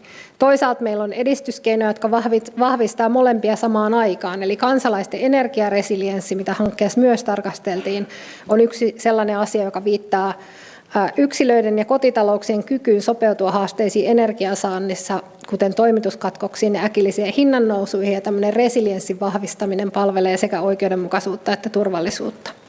No käytännössä kuitenkin, mitä nyt sitten johtopäätöksiä voi sanoa, eli näitä oikeudenmukaisuuskysymyksiä käsitellään nykyisellään liian kapeasti julkishallinnon energiaan liittyvissä strategioissa ja ohjauksessa, ja tätä pitäisi ehdottomasti vahvistaa. No sitten mitä me havaittiin, kun katsottiin näitä teknologiapolkuja, eli näitä teknologisten polkujen oikeudenmukaisuus- ja hyväksyttävyyskysymyksiä Suomessa on tutkittu toistaiseksi vähän, ja ne on lähinnä keskittynyt tuulivoimaan, eli tarvitaan lisää tutkimusta sitten auringosta, vihreästä vedystä ja pienydinvoimasta. No sitten tehtiin GTK kanssa yhteistyötä erityisesti tähän kriittisten raaka-aineiden oikeudenmukaisuuden hallintaan, ja erityisesti näistä nämä oikeudenmukaisuusvaikutukset tulisi huomioida julkisessa ohjauksessa nykyistä moniulotteisemmalla tavalla. Eli niissä nyt korostuu aika paljon menettelytavat, mutta voidaan myös sitten toteuttaa tätä yhteiskunnallisesti ja ylisukupolvisesti oikeudenmukaisuudesta. Ja sitten ehkä lopuksi tosiaan vielä korostan tätä energiaturvallisuuden laajentumista tästä toimitus- ja huoltovarmuudesta myös sitten tämmöiseen parempaan ennakointiin, jossa huomioidaan toki tämä meidän turbulentti geopoliittinen ympäristö, ilmastoriskit, kyberriskit ja sitten myös tämmöinen ei pelkästään tämmöinen energiajärjestelmä ja kansallinen näkökulma, mutta myös sitten tämmöinen kansalaisten energiaresilienssinäkökulma. Ja näistä sitten löytyy paljon lisää tietoa siitä meidän synteesiraportista. Kiitos.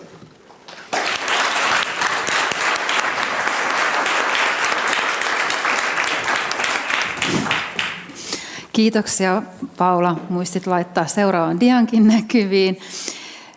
Meillä on nyt vuorossa viimeinen puheenvuoro ennen sitten taas uudestaan keskustelun avausta kysymyksille ja kommenteille. Joten siinä annan puheenvuoron erikoistutkija Santtu Karhiselle Suomen ympäristökeskuksesta, ja nyt pääsemme niihin talousasioihin. Ole hyvä, Santtu. Kiitos. Aika tiukka iltapäivä ollut jo tähän mennessä, ja yritetään vielä puristaa hetken aikaa. Eli mun nimi on Santtu Karhinen, työskentelen erikoistutkijana Suomen ympäristökeskuksen kiertotalousratkaisut yksikössä. Ja tässä RePower-hankkeessa työskentelin näiden talouskysymysten parissa. Ensinnä voi sanoa sen, että niin kuin me kaikki tiedetään, niin Suomen talous ei ole kasvanut viime aikoina ihan hirveän paljon, ja ajatellaan, että kestävästä energiasiirtymästä, vihreästä siirtymästä laajemmin toivotaan tietenkin uutta kestävän talouden kasvun veturia, eli hyötyjä ajatellaan seuraavan, taloudellisia hyötyjä, mutta sitten myöskin tähän siirtymään, mitä todennäköisimmin liittyy tiettyjä haasteita, jotka voi kohdentua eri toimijoille yhteiskunnassa eri tavoin. Energiasiirtymä, tässä on puhuttu paljon teknisistä ratkaisuista. Se ei tarkoita pelkästään sitä, että millä tuotantomuodoilla sähköä tuotetaan, mistä energiaa tuotetaan, vaan niin kuin Tomikin omassa puheenvuorossaan mainitsi jo sen, että siirtymä muuttaa meidän koko yhteiskunnan rakennetta. Tässä on moni muukin maininnut saman asian. Eli laajempi taloudellinen ja yhteiskunnallinen muutos ja murros on käynnissä. Me tiedetään, että tähän siirtymään liittyy monentyyppisiä investointeja, uutta tuotantotoimintaa, erilaisia työvoimatarpeita, jotta ne investoinnit voidaan toteuttaa, uusi tuotantotoiminta voidaan tyydyttää. Ja nämä vaikutukset kohdistuu toki sinne yrityspuolelle, kansantalouteen, mutta sitten myöskin kotitalouksiin ja kotitalouksien kohtaamiin kustannuksiin energian käyttöön liittyen. Eli reiluuden näkökulmasta etenkin tietenkin on olennaista miettiä sitä, että miten nämä hyödyt, kustannukset kohdistuu eri tahoille ja mitkä myöskin ne sopeutumismahdollisuudet yhteiskunnan eri toimijoilla on, kun näitä muutoksia tapahtuu. Me tehtiin tässä niin näihin talouskysymyksiin liittyen moneen tyyppisiä analyysejä. Me katsottiin yksittäisiä investointeja, me katsottiin sitten pidemmän aikavälin skenaarioiden talousvaikutuksia. Me keskityttiin myöskin kotitalouksien asumisen energiaköyhyyteen, liikenneköyhyyteen ja sitten myöskin tutkittiin kotitalouksien näkemyksiä energiasiirtymään liittyen ja myöskin pyrittiin arvottamaan tämmöisiä suoraan rahassa mittaamattomia arvoja, mitä kotitaloudet tähän siirtymään liittyen kokee. No, ensimmäisenä me siis katsottiin näitä yksittäisiä energiasiirtymän investointeja, siis tyypillisiä investointeja, noin 20 tyyppistä investointia, joihin kerättiin siis aineistoja käytännössä hankekehittäjiltä. Me nähdään se, että kun näitä investointeja toteutetaan, niin etenkin totta kai lyhyellä aikavälillä nämä investoinnit lisää tuotantotoimintaa, tuotannon aktiviteettia, lisää arvonlisää, kasvattaa työvoimatarpeita ja sitten myöskin verotuloja. Sanotaan sekä välittömästi, kun tehdään investointihyödykehankintoja, mutta sitten myöskin näissä arvoketjuissa välituotekäyttöjen kautta. Sitten mikä on niin olennaista ymmärtää, kun monesti mainitaan tänäänkin mainittu EK:n dataikkuna vihreän siirtymän investoinneista ja puhutaan valtavista investointisummista, mutta sitten on aika olennaista kuitenkin pohtia sitä, että kuinka suuri osa näistä investointihyödykkeistä käytännössä voidaan hankkia kotimaasta, joka siis määrittää aika pitkälle kuitenkin sitä, että mitkä ne taloushyödyt näistä investoinneista on nimenomaan Suomessa ja sitten Suomen eri alueilla. Eli jos mietitään sitä niin reiluuden näkökulmaa, niin totta kai me halutaan toteuttaa sen tyyppisiä investointeja, että sitten myöskin nämä arvoketjuissa muodostuvat talousvaikutukset kohdistuu nimenomaan kotimaahan ja muodostuu Suomessa. Me tehtiin tästä arvioinnista tuommoinen Power BI-työkalu, tietopalvelu, jota sit pystyy itse kukainenkin asiasta kiinnostunut käymään tutkimaan. Sieltä löytyy talousvaikutukset, myöskin ympäristövaikutukset. No sitten nämä pitkän aikavälin hyödyt, että kun mietitään sitä pitkää aikaväliä, niin tämä on niin aika pitkälle siis laatukysymys. Eli me halutaan toteuttaa sen tyyppisiä investointeja, me halutaan edistää sen tyyppistä tuotantotoimintaa, joka aikaansaa nimenomaan näitä taloushyötyjä pitkällä aikajänteellä kotimaassa. Eli sitten me käytännössä puhutaan siitä, että miten investoinneilla, uudella tuotantotoimilla pystytään kasvattamaan tuottavuutta, parantamaan tuottavuutta, mitkä ne meidän vientinäkökulmat on. Me halutaan pystyä viemään meidän puhdasta tuotantoa myöskin ulkomaille. Me halutaan kasvattaa energiaomavaraisuutta, käytännössä pienentää tuontihyödykkeiden tuontia ulkomailta. Ja sitten pitkällä aikavälillä tietenkin ylipäätään tällaista uutta teknologista osaamista pitää pyrkiä parantamaan. Eli jos mietitään vaan, että meillä on fokus siinä, että pyritään investoinnilla vähentämään päästöjä, mutta sitten meitä kauheasti kiinnostaa sen jälkeinen, mitä sen jälkeen tapahtuu, niin tämä talouskasvun näkökulma jää hieman vajaaksi. Eli me halutaan nimenomaan pyrkiä vahvistamaan näitä tuotannollisia ekosysteemejä pitkällä aikavälillä. Se on tosi olennaista kestävän energiasiirtymän talouskasvun näkökulmasta. Työllisyyshyödyistä kun puhutaan, niin me näytetään monesti työllisyysvaikutuksia. Ne pitäisi tulkita sinänsä työvoimatarpeina. Täytyy ymmärtää se, että nämä työllisyyspotentiaalit ei realisoidu, mikäli meillä ei ole tarpeeksi osaavaa työvoimaa oikeilla alueilla Suomessa toteuttamassa niitä hankkeita, toteuttamassa sitä uutta tuotantotoimintaa. Me tarkasteltiin tässä osatehtävässä nimenomaan näitä pitkän aikavälin skenaarioita, mitä sitten myöskin tuossa keitotyössä on tarkasteltu. Eli vastaavat oletukset kuin mitä Times-mallissa on sitten hyödynnetty, niin on viety näihin arviointeihin. Kansantalouden näkökulmasta siirrytään enemmän sinne kotitalouksien näkökulmiin. Me tarkasteltiin energia- ja liikenneköyhyyttä erillään ja tulevaisuudessa todennäköisesti tarkastellaan myöskin näiden esiintyvyyttä yhdessä.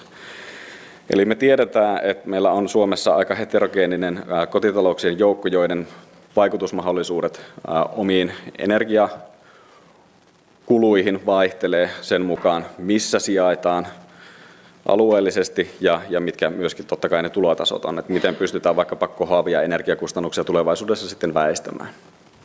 Eli asumisen energiaköyhyys totta kai se liittyy pienituloisuuteen, korkeisiin lämmityskustannuksiin, aika vahvasti asuinsijainteihin.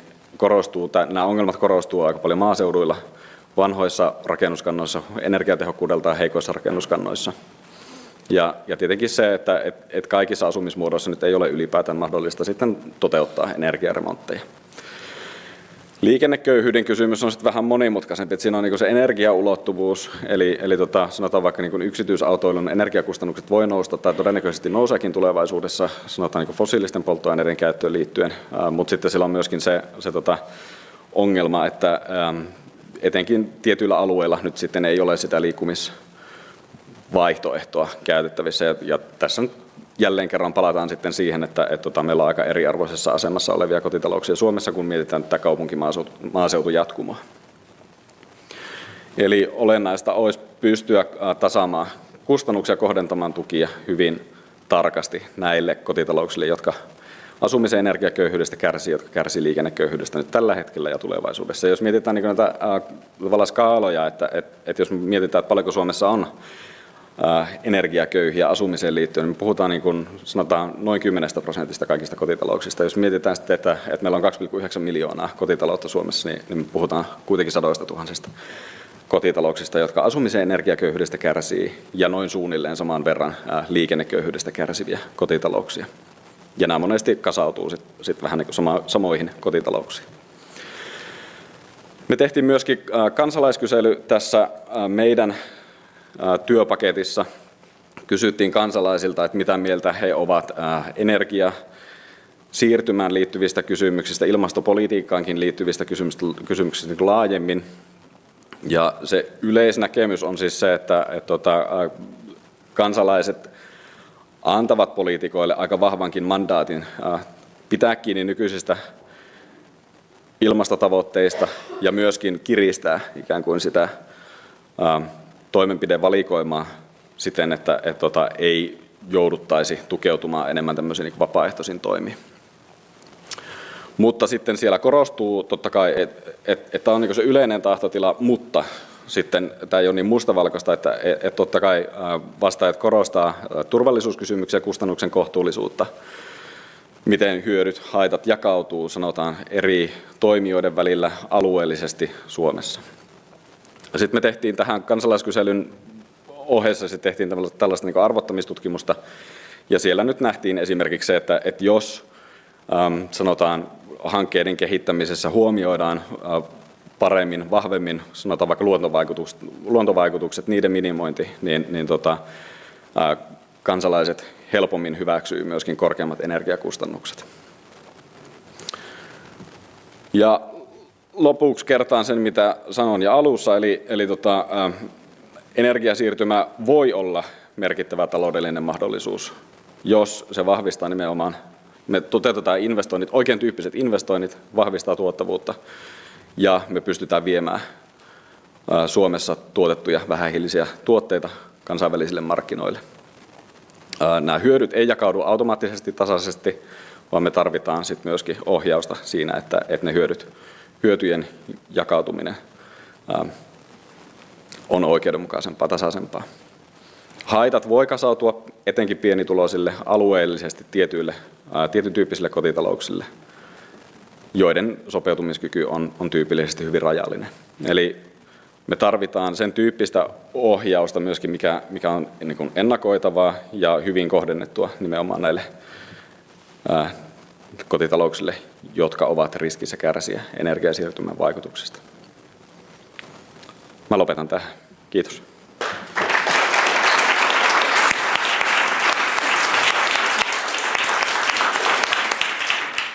Kiitoksia Santtu ja kiitoksia tämän toisen session kaikki puhujat.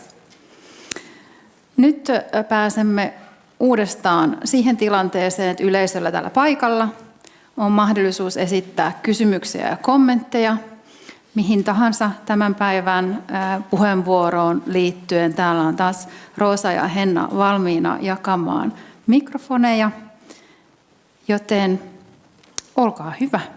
Kuka haluaa avata pelin? Mä näen ensin tässä ja sitten tuolla.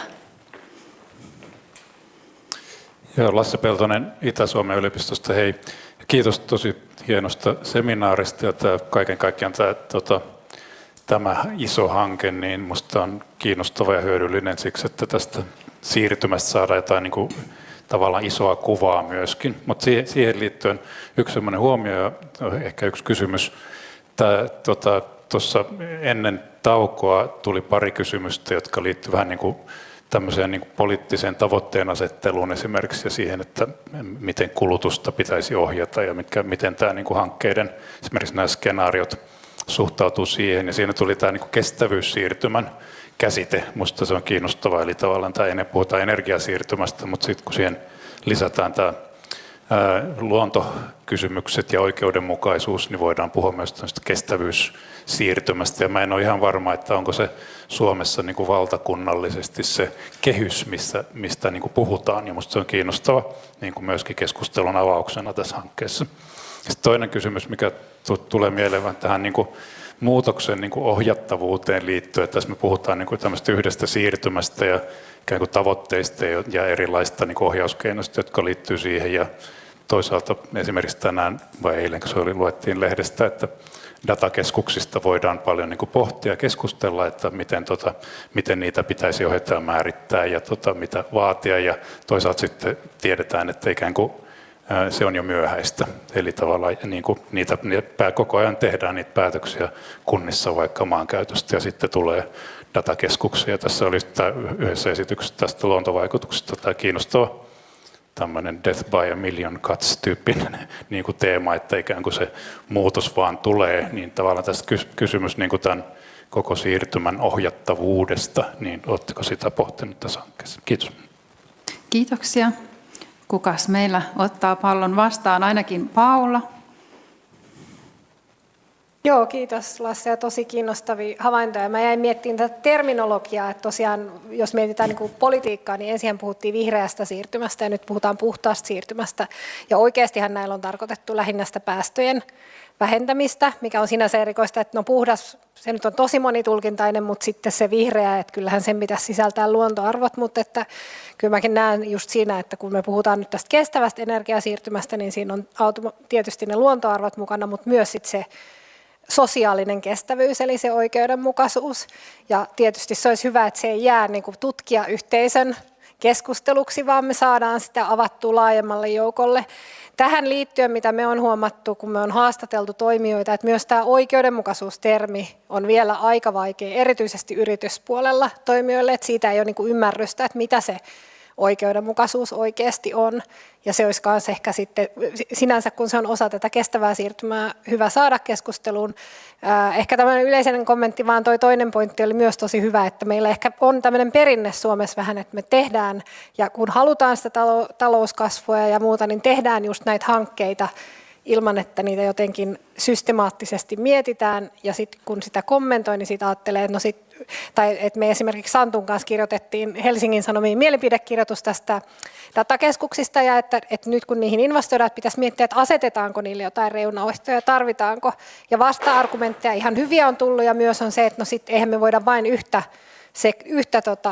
yhden tyyppistä teollisuuslaitosta alkaa säätelemään, että sitten meidän täytyy miettiä nämä kaikki muutkin samasta näkökulmasta, mutta onko se sitten este hallita sitä siirtymää ollenkaan, että jos me ei pystytä tekemään sitä kaikille, että voisihan sitä myös ajatella, että joku sektori on niin kuin se pilottikeissi, ettei me sitten ajauduta siihen.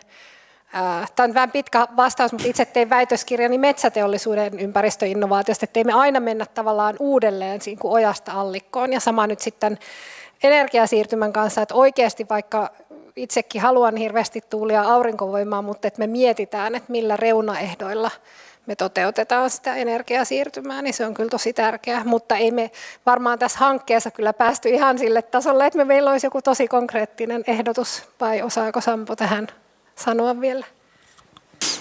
Ei osaa sanoa sitä konkreettista ehdotusta. Tosi hyvä vastaus omasta mielestäni Paulalta. Ja lopultahan kysymys on pitkälti sitten kuitenkin niin kuin poliittisesta tahtotilasta. Mitä me haluamme? Meillä on nyt aika paljon keinoja ikään kuin siihen, että sitten jos sitä tahtoa on ja ruvetaan konkretisoimaan, ohjauskeinojakin on niin kirjava joukko ja se, että minkälaisella sääntelyllä ja sapluunalla me sitten ohjataan, mutta että jos tahtoa on, niin kyllähän siitä keinoja löytyy, mutta että juuri näin ei päästy kovin syvälliselle tasolle tässä. Tiinakin haluaa laittaa kortensa kekoon. En voi olla hiljaa.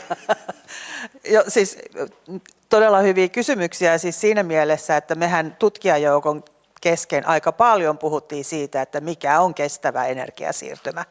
Ja lopputulos mehän niin kuin oikein sitten lopulta kirjoitettiin se ylös, koska siinä on niin kuin tietyllä tavalla arvovalinnathan on aika isot, että mitä me painotetaan ja mikä niin siinä kestävyyden niin kuin tietyllä tavalla koko kehikossa, niin mihin kohtaan me niin kuin tietyllä tavalla, kun se on niin kuin valitettava tosiasia, että kaikkea me ei voida saada.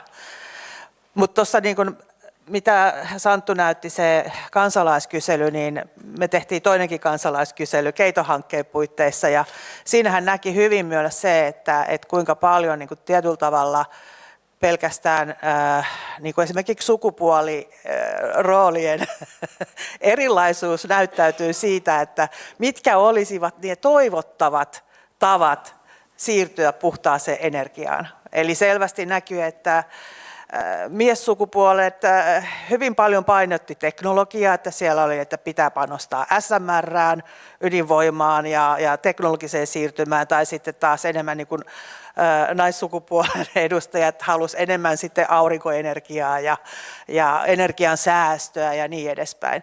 Ja sitten toisaalta niin kuin näki myös se, että mikä on niin kuin kansalaisten valmiudet tällä hetkellä.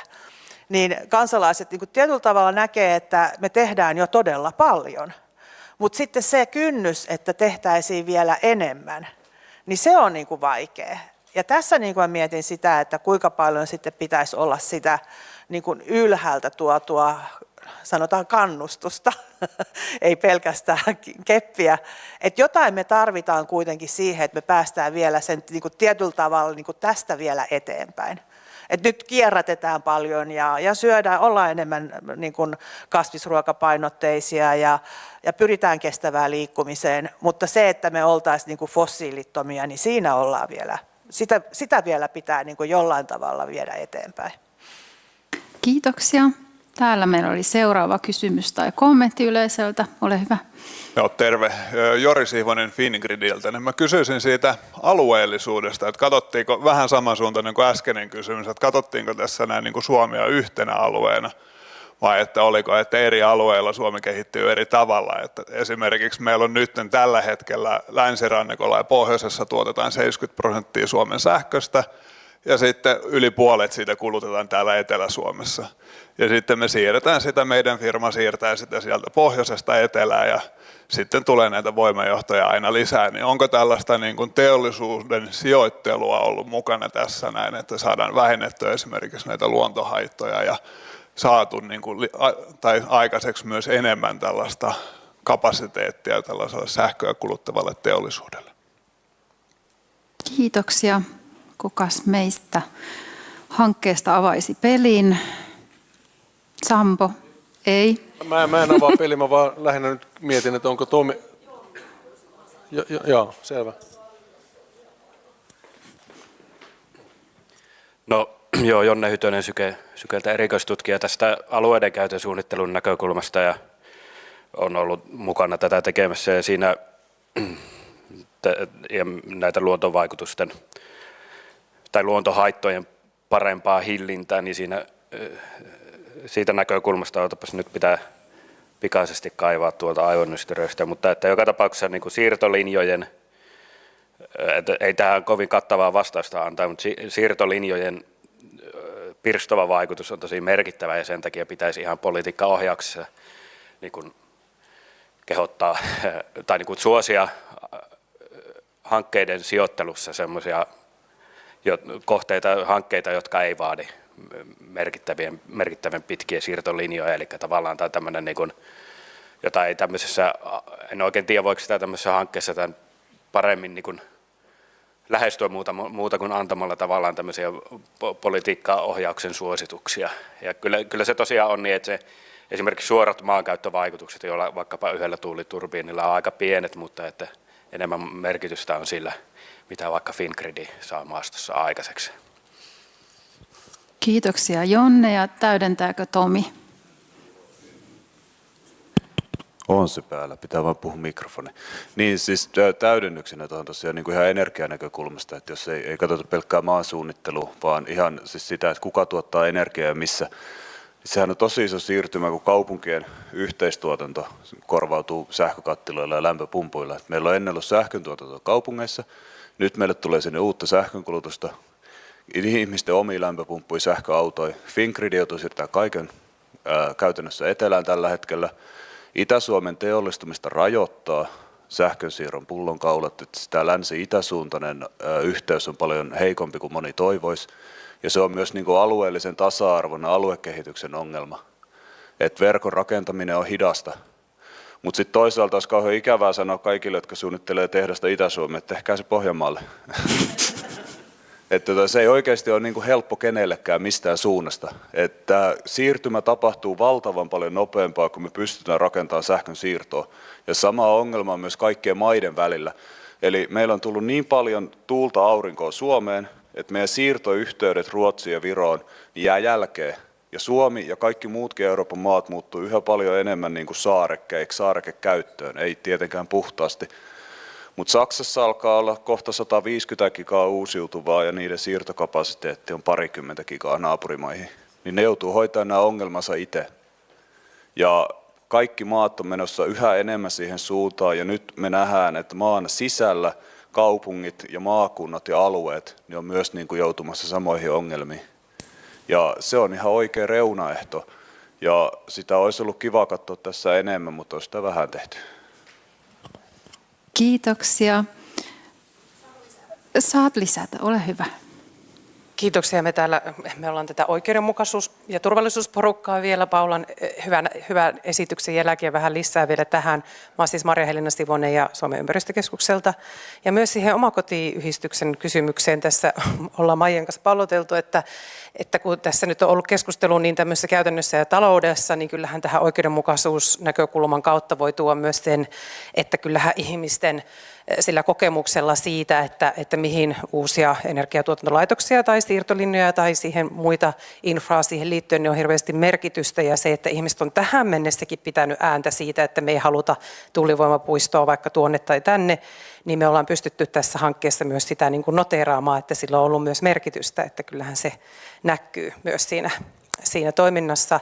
Ja sittenhän me myöskin annettiin tässä niitä semmoisen taulukon muodossa semmoisia suosituksia siitä, että mitä pitäisi tehdä, jotta me saavutettaisiin se oikeudenmukainen siirtymä.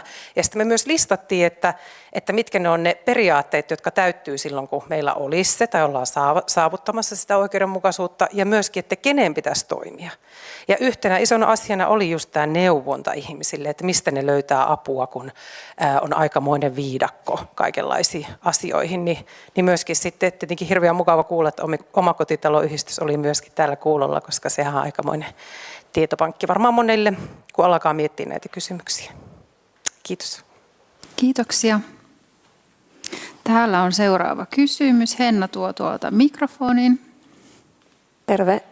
Mä oon Eeva-Lotta Apajalahti LUT-yliopistosta ja kiitos todella kiinnostavista paketeista kaikilta.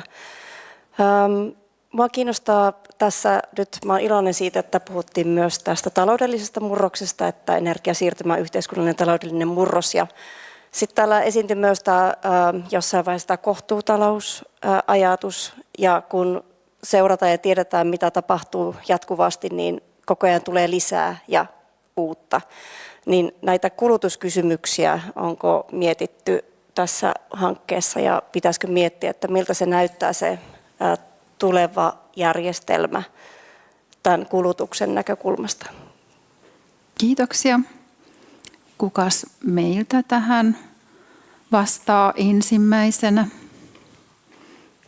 Mä voin yrittää vastata, että tavallaan kun tämä hanke keskittyi tähän energiajärjestelmän siirtymään, niin tässä ei ole sillä tavalla laajasti kulutus ollut fokuksessa. Me on tuotettu näitä skenaarioaineistoja tässä ja niissä on hahmoteltu erilaista mahdollista niin kuin tulevaisuutta, mutta suoranaisesti niin kuin sellaista, missä me esimerkiksi meidän pitäisi niin kuin määritellä, mitä se kohtuutalous sitten on ja kuinka pientä se kulutus siellä on, niin ei meillä niin kuin sen tyyppistä skenaariota tässä ole. Se ei ole suoranaisesti ollut meillä niin kuin tarkastelun kohteena tässä, mutta on niin kuin hahmoteltu monenlaisia raameja ja sitä, että minkälaiseksi se energian kulutus voi muodostua, mutta varmasti se on aihe, mitä täytyy tarkastella niin kuin jatkossa entistä tarkemmin, jotta päästään parempaan näkymään siinä. Mutta Tiina, jos haluat täydentää.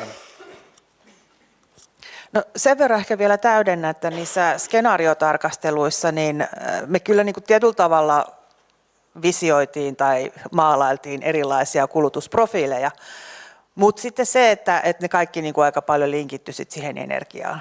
Sanotaan, että esimerkiksi Luken avustuksella mietittiin sitä maataloutta ja mitä ihmiset syö. Ja esimerkiksi tämmöinen kuin solumaatalous. Se todellakin kuluttaa energiaa. Ja onko se solumaatalous sitten, tehdäänkö sillä niin kuin lihatuotteita vai niin kuin kasvistuotteita, niin kyllä sielläkin oli aikamoinen sarka, että sai jonkun järkevän vastauksen ja ne luvut voi olla todella suuria. Et se, että kun puhutaan siitä kestävästä siirtymästä ja mitä me kulutetaan, niin se on itse asiassa niin kuin todella vaikeaa. Sitten tietysti se, että me ajateltiin myös se niin kuin tarinoiden muodossa sitä, että mitä maailmassa kulutetaan, ja sitten se tulee siihen kysymykseen, että mitä Suomessa tuotetaan maailman kulutukseen. Että miten niin kuin teollinen rakenne muuttuu sitä myöten, että mitä maailmassa sitten tuotteille on kysyntää. Ja sitten tietysti on se kotimaan kulutus, että miten me asutaan ja liikutaan ja minkälaisissa taloissa me asutaan. Ja sekin niin kuin tietysti linkitty sitten siihen energiaan. Mutta ei esimerkiksi mietitty sitä materiaalien kulutusta, paitsi nyt tietysti sen kriittisten materiaalien näkökulmasta. Mutta se on todella iso kysymys, mutta todella tärkeä. Täällä olisi vielä täydentävä puheenvuoro Jonnelta. Joo, ehkä tätä kulutusnäkökulmaa voi lähestyä sit ikään kuin toista näkökulmasta, että luoko liian edullinen sähkö vaikkapa kulutusmahdollisuuksia ja luonnonvarojen ylikuluttamista. Eli tavallaan jos me rakennettaisiin semmoinen sähkötuotantojärjestelmä ja sähkön siirtojärjestelmä, joka täysimääräisesti enemmän tai vähemmän ottaisi huomioon ulkoisvaikutukset kuin tuo luontohaitat, niin sähkö ei todellakaan olisi niin edullista kuin se tällä hetkellä on. Ei suomalainen uusiutuva sähkötuotanto tällä hetkellä ole ekologisesti kestävällä pohjalla. Joku maksaa ne kustannukset jossain muodossa joskus myöhemmin toivottavasti. Eli tavallaan tämä tämmöinen niin kuin, kuluttaja, ehkä siinä mielessä tämmöinen niin kuin järjestelmäfokus on perusteltu, että no ehkä se on toinen keskustelu, että kannattaako kuluttajan niin kuin roolia tässä korostaa vai sitä, että minkälaisissa puitteissa se kuluttaja toimii. Kiitos. Kiitoksia. Täällä on lisää täydentävää vastausta, eikö niin? Jep. Maija Fene. Maria äsken viittasi oikeudenmukaisuuden periaatteisiin ja siellä me myös kohtuuta pohdittiin ja laitettiin sinne ylisukupolvisen oikeudenmukaisuuden alle kriteeriksi, että energian käyttö on kohtuullista. Että sitä muistettaisiin myöskin miettiä. Kiitoksia Maija. Täällä on seuraava yleisökysymys, kommentti. Penttilemme kantaverkkoyhtiö Fingridistä. Kysymys on siirtoverkoista. Onko noissa taloudellisissa tarkasteluissa otettu ne huomioon, koska nythän vetyverkko ja sähköverkon kehittäminen tarkoittaa vähintäänkin 10 miljardien investointeja nyt tällä aikakaudella. Onko ne mukana tarkastelussa?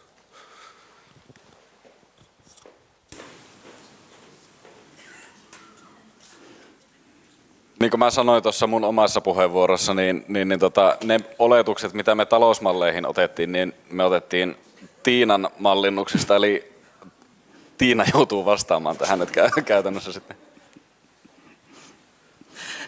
Kiitos. Kyllä ja ei. Eli ei otettu huomioon niin kuin sillä tarkkuustasolla, mitä olisi pitänyt. Mutta toki sitten jossain määrin investoinneissa kyllä huomioidaan infra. Siis putkethan on paljon helpompia kuin se sähköverkko. Että vähän jossain määrin on huomioitu sitä niin kuin investointeja ehkä kantaverkkoon ja näin, mutta ne on aika vaikeita, että sitten siirtoverkko ei ole niin semmoisia investointeja, mutta hiilidioksidikuljetukseen liittyvä on huomioitu kaasuverkkoihin jossain määrin, mutta se infrakysymys on todella vaikea, että pitäisi siihenkin huomattavasti enemmän laittaa niin sanotusti paukkuja, että saisi sen kokonaiskäsityksen niistä kustannuksista. Kiitoksia. Meillä on täällä vielä, Santtu haluaa tarkentaa. Ole hyvä. Jos mä jatkan vielä, eli mehän tehtiin myöskin aluetalousvaikutusmallinnuksia tuossa meidän työpaketissa ja me pyrittiin niinku purkamaan sitä kansantalousvaikutusta sit aluetasolle, mutta ei me sielläkään pystytty kuitenkaan sitä niinku täydellisesti rakentamaan tietenkään sitä niinku tätä verkkokysymystä. Et se on tietyllä tavalla niinku approksimaatio sitten, että mitä ne alueellisesti sit on myös ne talousvaikutukset. Kiitoksia Santtu. 2 tuolla on vielä taaempana ja sitten Petterin puheenvuoro ja sitten annankin seuraavaksi sitten vielä puheenvuoron Sampolle loppuyhteenvetoon. Ole hyvä. Joo, kiitos Venla Riekkinen Sykestä. Kysymys ehkä tähän loppuun sopivasti, että mitä seuraavaksi? Ja tässä on vähän keskusteltu kuluttajista ja muista toimijakohtaisesti, niin mä mietin, että oliko tässä tiekartassa, meillä on nyt mahtava tiekartta ja siellä on paljon suosituksia, mitä pitäisi tehdä, niin mitä seuraavaksi tapahtuu ja onko niin kuin toimijakohtaisesti esimerkiksi vaikka kunnille, että mitä nyt kunnat ottaa sitten tästä tiekartasta ja lähtee erityisesti edistämään. Semmoinen kysymys. Kiitos.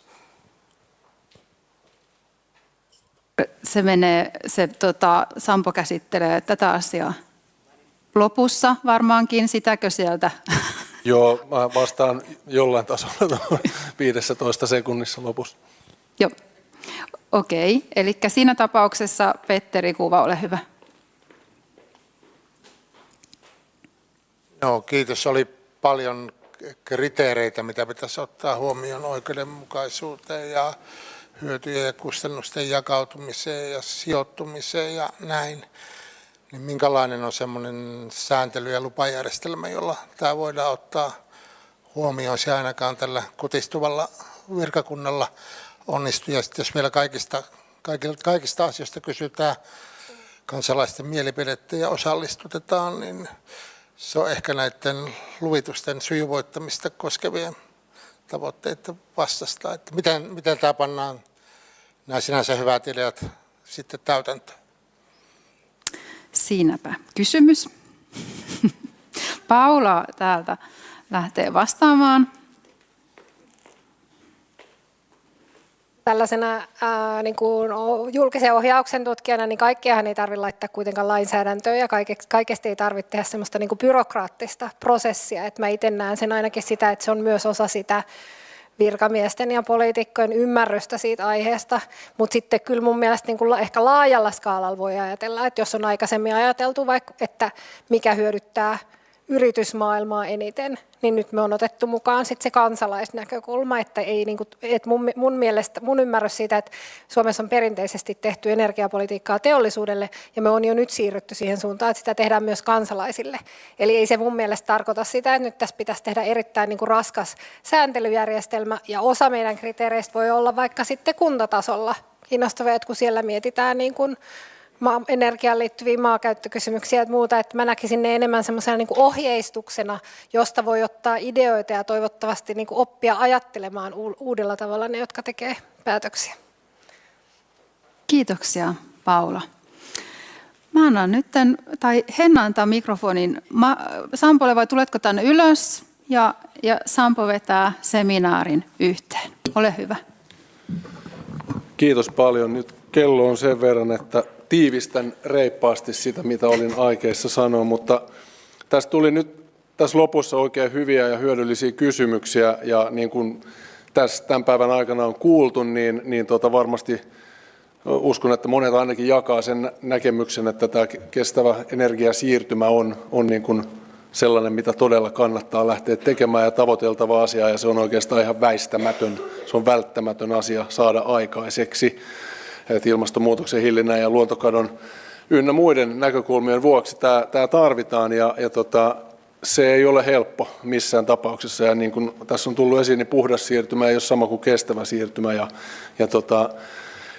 eli tämä niin kuin haaste kasvaa, kun me huomioidaan nämä kaikki oleelliset näkökulmat tässä, ja toi on aiheellinen kysymys, mitä Petteri esitti, eli kyllähän tässä syntyy monenlaisia ajatuksia myös siitä, että tämä ei tyhjentänyt Pajatsoa, vaikka meillä oli 14 miljoonan euron hanke, ja tässä on tuotettu valtava määrä tietoa, niin tämä tiekartta itse asiassa on kuitenkin aika pitkälti nyt semmoinen, että nyt meillä on niin kuin laaja näkemys näistä erilaisista dimensioista, mitä tähän liittyy. Meillä on paljon tietoa, jota voidaan hyödyntää. Eli sitä taustaa vasten ei ole mitään syytä niin kuin viivytellä tätä asiaa, että me ei tiedettäisi tarpeeksi.